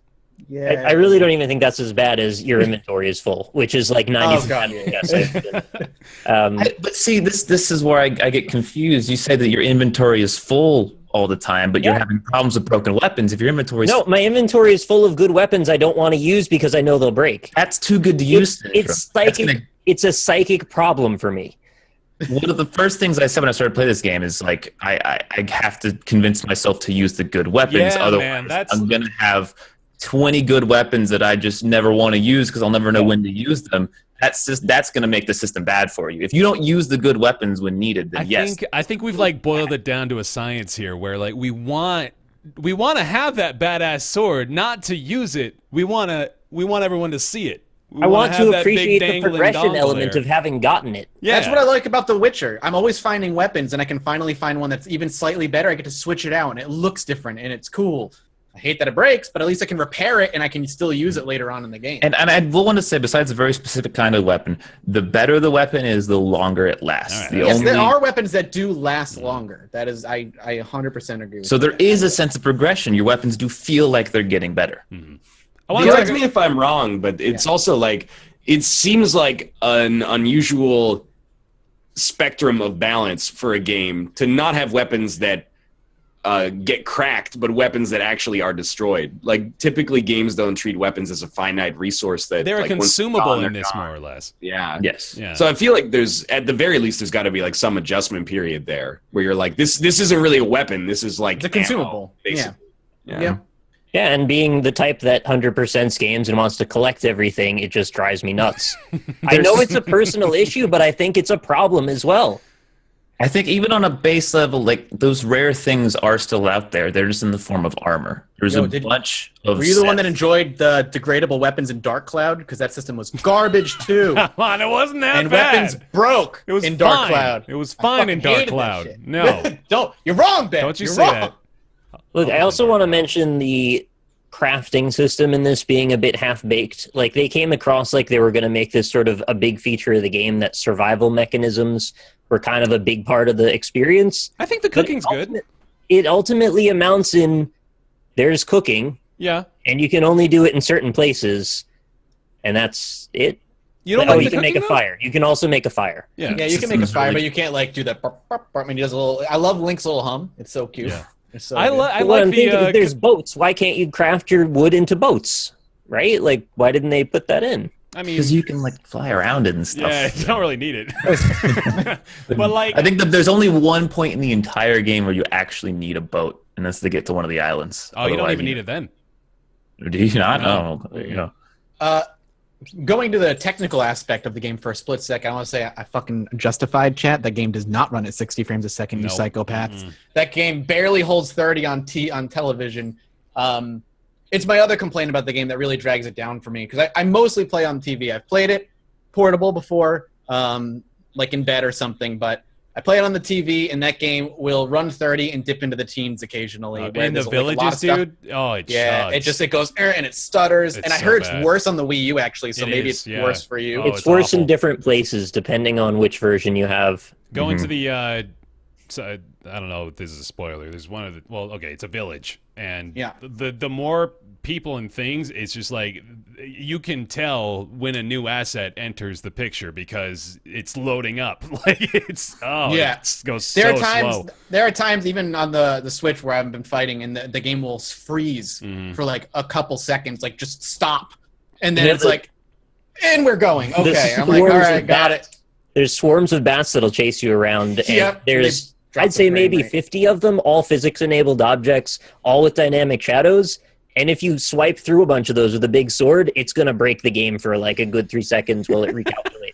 Yeah, no, it definitely has some major technical issues, and that's just because it's you're playing. It's a tablet, like it's not a powerful console. It's apparently, I don't know how true this is. I think I read it in an article. I hear that it's not even that much more powerful than the Wii U in general. Like it is, but it's not super powerful. Also, I hear Zelda was actually ported from the Wii U to the Switch, and that can account for some of the bad frame rate. Like it's just not a great port. But yeah, it technically the game does not run fantastically. So let me put this out there for you. I'm actually still of the opinion that this may be a 10 out of 10 game, in my opinion. This is done like, it's done so much different and so much that I didn't even expect that I am just actually blown away by it. Like I don't want to undersell the freedom. It's so cool. Like the way that you can move around is completely unrestricted, and I'm serious when I say like every game I play now, I'm wishing for that Breath of the Wild exploration. I think the art, while at times like Nick, I believe you said like there's some weird. It's pretty, but it's grainy because of the resolution. But that's not really the game engine's fault so much as the hardware. Right. But well, yeah. Aside from that, though, like I think the lighting is fantastic. I love I love the dynamic weather. Although I hate the rain so much, and I really too much wish rain. it didn't It exist. needs to be reduced a bit. I like when the rain happens, but I agree it happens a little too often. Yeah, I agree with that. I love shield sliding down a rainy grassland. I will say that much. I would if it didn't break all my shields. Yeah, that's another thing. It's like they introduced this cool like surfing ability. You can jump on your shield and go down mountainsides, but it hurts your shield. Maybe you should look for a different shield. I'm just saying, there's a shield out there you want to look for. But it'll only take you 100+ hours to find it. Yeah. Worth. But oh god, and like just coupled with that exploration, it really does reward you. Like you hear people saying this wherever you go, like around every corner there's something new, but they actually did it. Like there's so much shit going on, and while not a lot of it is the most rewarding stuff, I'm going to concede that point right away. I will say that like the fact that they've actually filled an open world game with interesting things, that's always what we talk about, and they did it, and they did it on basically their first try, which is really cool. Zelda, this is their first try? Well, their first try at like building a big open world exploration game, Nintendo anyway, you know? Like, okay. Yeah, I don't like ranking games number wise, but I'd give it an 8. I don't think I would reach as far as a 10. I think there's a lot of issues with the game. I think it's very good, but I think there's a lot of things that are still like wrong with it that detract from the experience for me. Look, I will take the punishment. I'll take chat calling me a Nintendo fanboy, even though I've been shitting on Nintendo. Nobody will care. even though I've been shitting on Nintendo for 3 years now, even though I know people have been watching the Magic podcast. This is the redemption story, man. I swear to God, this is really it. I think Skyward Sword is a terrible game. This is the best Zelda game that has been made. This is the best Zelda game, no doubt in my mind, and I can guarantee it's going to win Game of the Year for most places. It's March, but yeah. I know it's March, but I'm just telling you, there won't be another game like this for a very long time. If there's one thing I hope other open world developers take from Breath of the Wild, it's removing the markers from the maps. Yeah. They take that away, and that's what Breath of the Wild does for the gaming industry. I will be a happy man. I think is its biggest. I think that's Breath of the Wild's biggest strength. I want to latch onto that because again, I'm really actually enjoying that I'm playing so many of the same style of game right now. But like comparing the way that you find collectibles on the map in 3 games, Breath of the Wild, Horizon, and now Nier Automata.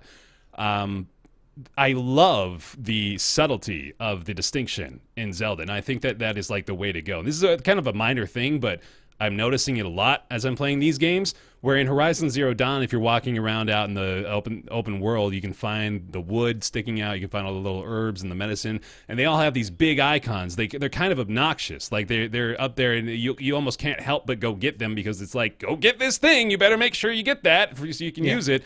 But in Zelda, you can kind of just ignore things, and you know they're there because it's like the little twinkle in your eye, but it's subtle, and it doesn't take you out of the experience, but it is also enough to let you know where you need to find things. So, again, a minor thing, but I just like they had a lot of little details like that. I mean, they put a lot of love into this, just from anything from little silly idle animations to the interactions different things have with each other. There's so much cool shit showing up online of just videos of people doing awesome Zelda stuff. And people, theory crafting, talking about, oh, did you go to this place? Oh, did you know that if you fly for 2 miles out over the chasm, you can find a secret hidden underwater dungeon? Like, it's all happening again. Like the schoolyard discussions are all starting to spawn from this game, and that's a really cool experience. It's I'll repeat it. It's a game that we won't see again for a long time, I think. I hope Nintendo. I don't even think I don't think Nintendo wants to make a sequel to this game and make another game like this. That's the other I thing. don't think you can.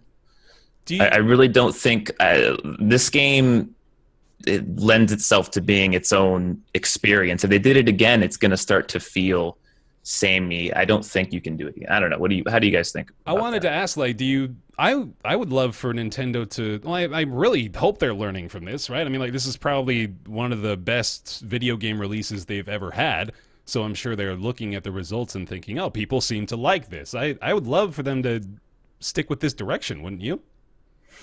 I'd like to. I just don't think it's possible.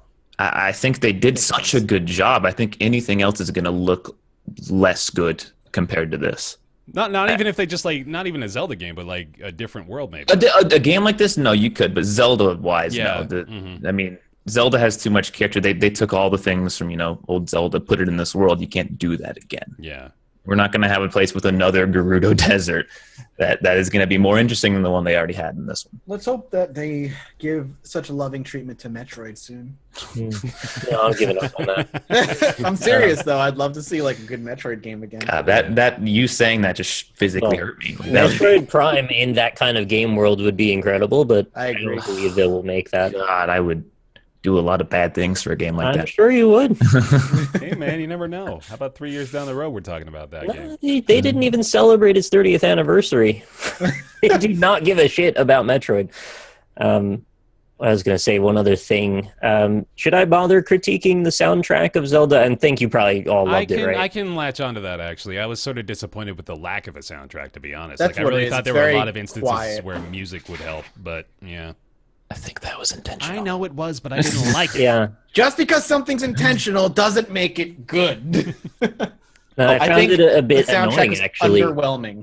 There was far too much of the same loop in the same place because Yes. most of the time you spend in the overworld or in shrines, and both of those two tracks were either so minimalistic there was nothing happening, or you hear the same bunch of sounds over and over. Yes. Places that weren't those two places sounded great, Yeah. but give me more diversity in the places you're going to spend like 50 hours.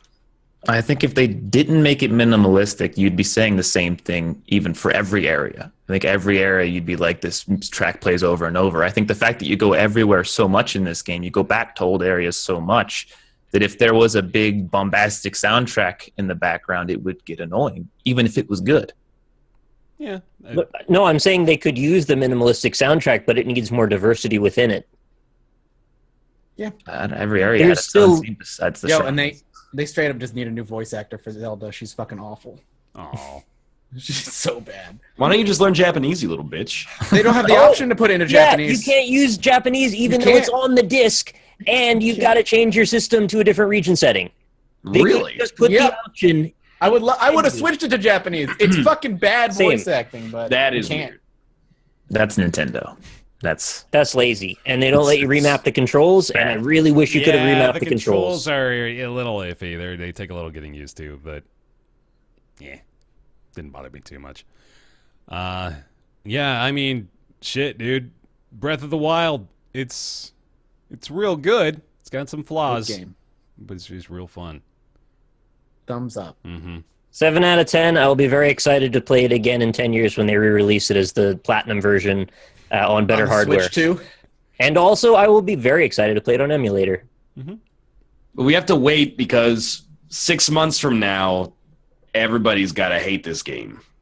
Yeah, And then when the new Zelda gets announced, they go, please make it more like Skyward Sword. Oh yeah, you're right. And It's a then Zelda cycle. when Skyward Sword comes out, it gets 10s. And then Yeah. 6 months later, everyone goes, this new Zelda's trash. Make the next one more like Breath of the see, Wild. like what everybody's saying about this is like, forget everything you ever knew about Zelda. That's what the fucking Metacritic line says, right? But this harkens to Zelda, doesn't it? Like the very first one, where it's all about having no Old fucking school idea Zelda. what you're doing and just going out and exploring the world. And it's like it really is going back to its roots.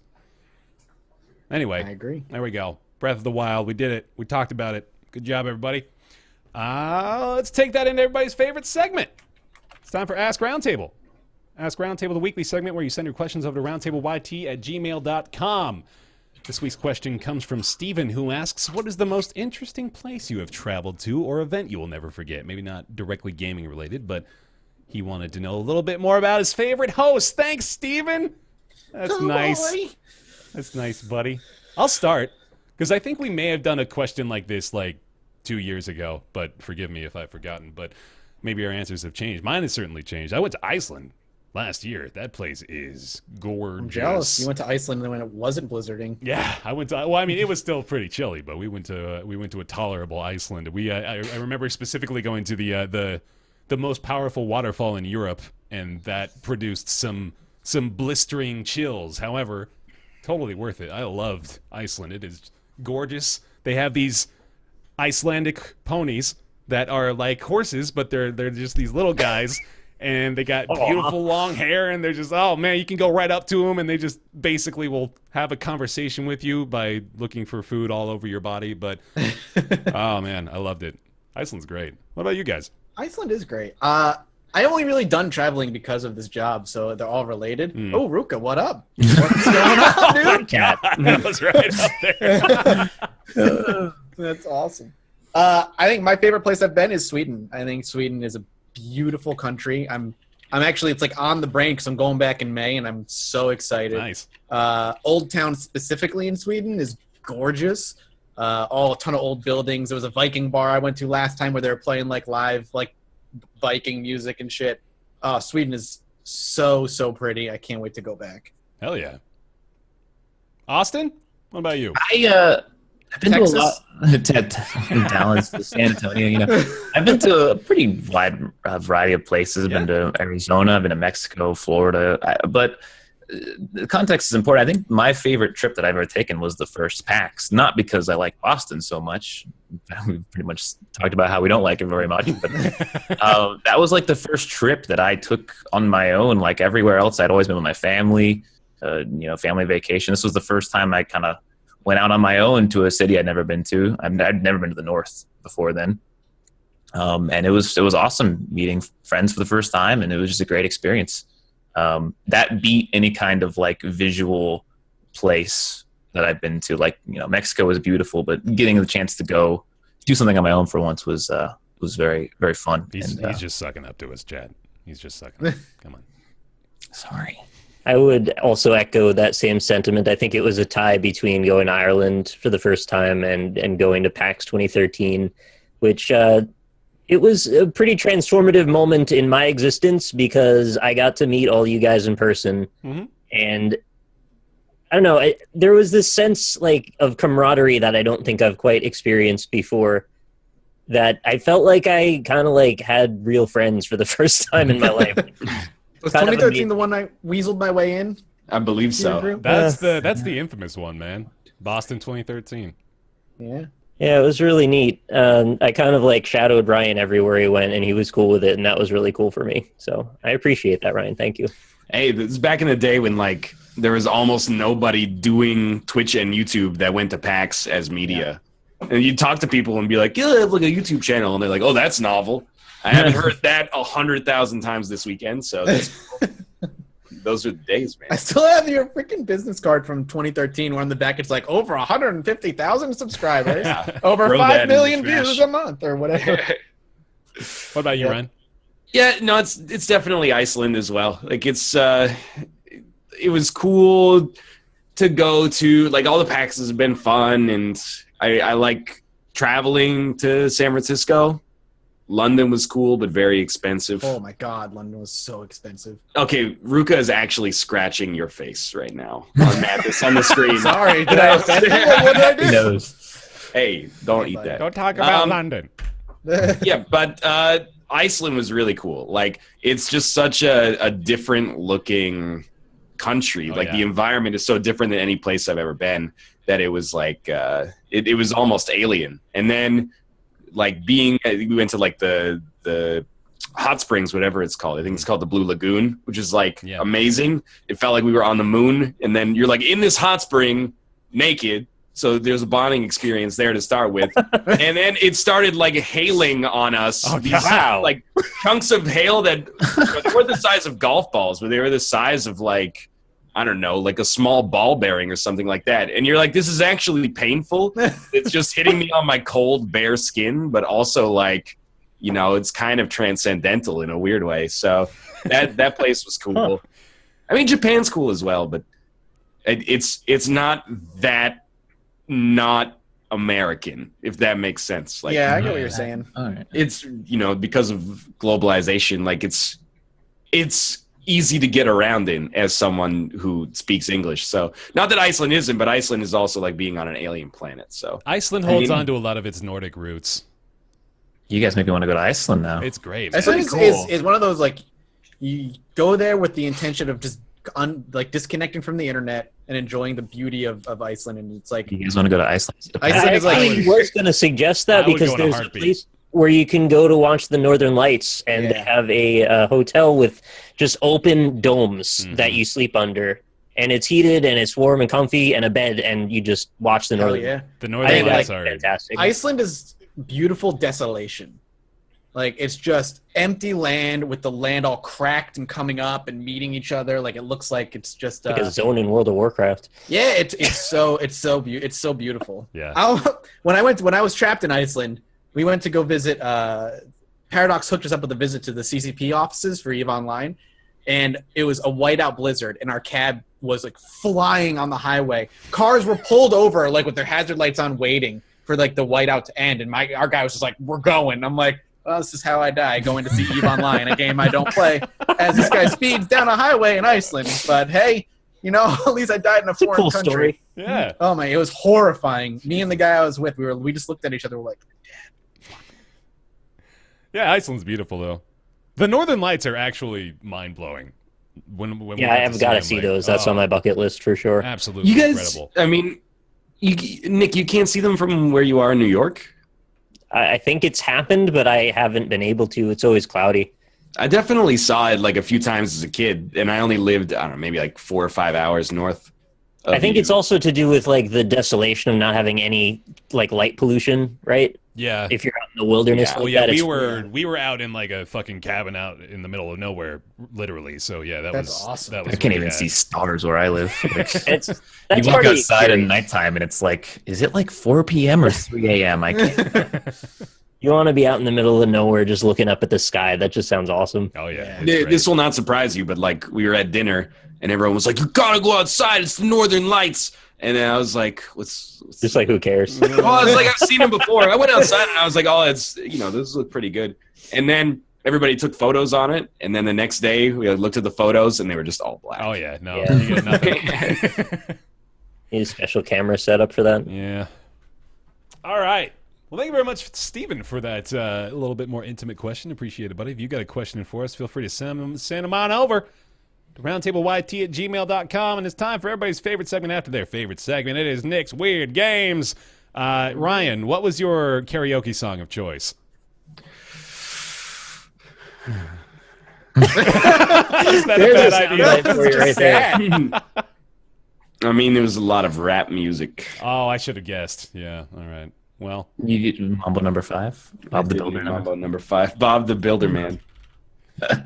I can just give This you is the theme second song. time you've Googled for the lyrics to the Bob the Builder version of Mambo number 5. You want me to give you the wheel here? I can just throw on a theme song real quick. That's fine. too. Yeah, just throw on the I'll theme just throw song. on the theme song. I'm gonna That's all take right. my PTO today. No problem. Fair As enough. soon You're as sick. I It's can understandable. find it. There it is. what the fuck was that? That was This cat's causing problems.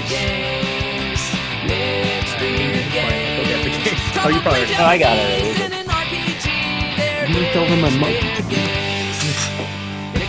There we go. He's very attention stuffed right now. There we Yeah, I don't go. know why. Yo, how come the three of us aren't wearing our esports headsets? Excuse I me. gave mine to Kate. Or green, for that matter. Yeah. Kate. Oh God, yeah, I totally forgot it's St. Patrick's Day. St. Patrick's Day today. Hey, happy St. Patrick's Day! 2 I'm hours so in the show. drunk! Woo!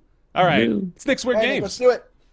We're ready. I actually wish I would have picked a game that somehow appreciates the contributions of the Irish people in arts and music.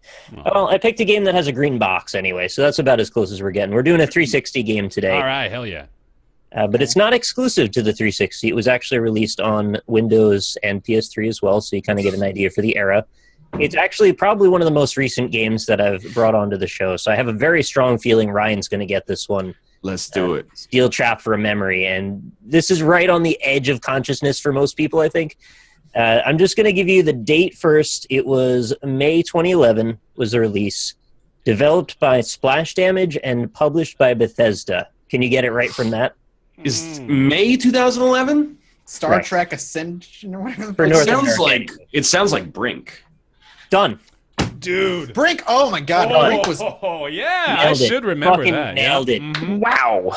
Brink. Nice. Fucking Brink. What a. I remember Brink, Wasted dude. potential. No Now kidding. the Oh, fastest God. my era. The fastest Nick's Weird Games ever.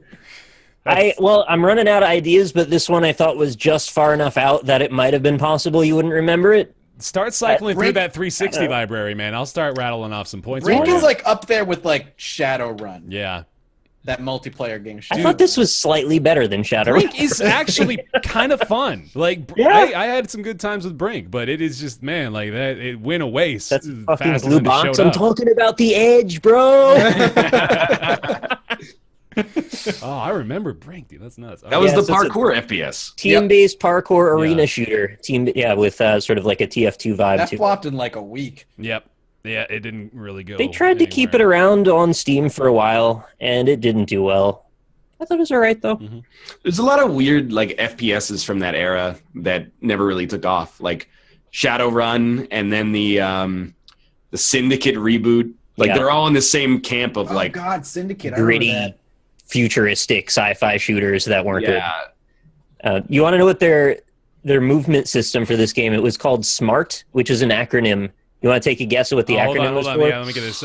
Seamless. No, Solo. no, Super. no. Sandwiched. Sexy. Seldom.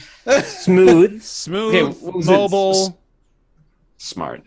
Smooth movement. This might take a while. Yeah. Okay, Mathis got the Smooth second one. movement. Smooth movement. Smooth Yeah. movement assists. Nope. No. Ability. No. Smooth movement. Automatic. Across. Across. Mathis is nailing them. Smooth movement across. Real. rough terrain. Something terrain.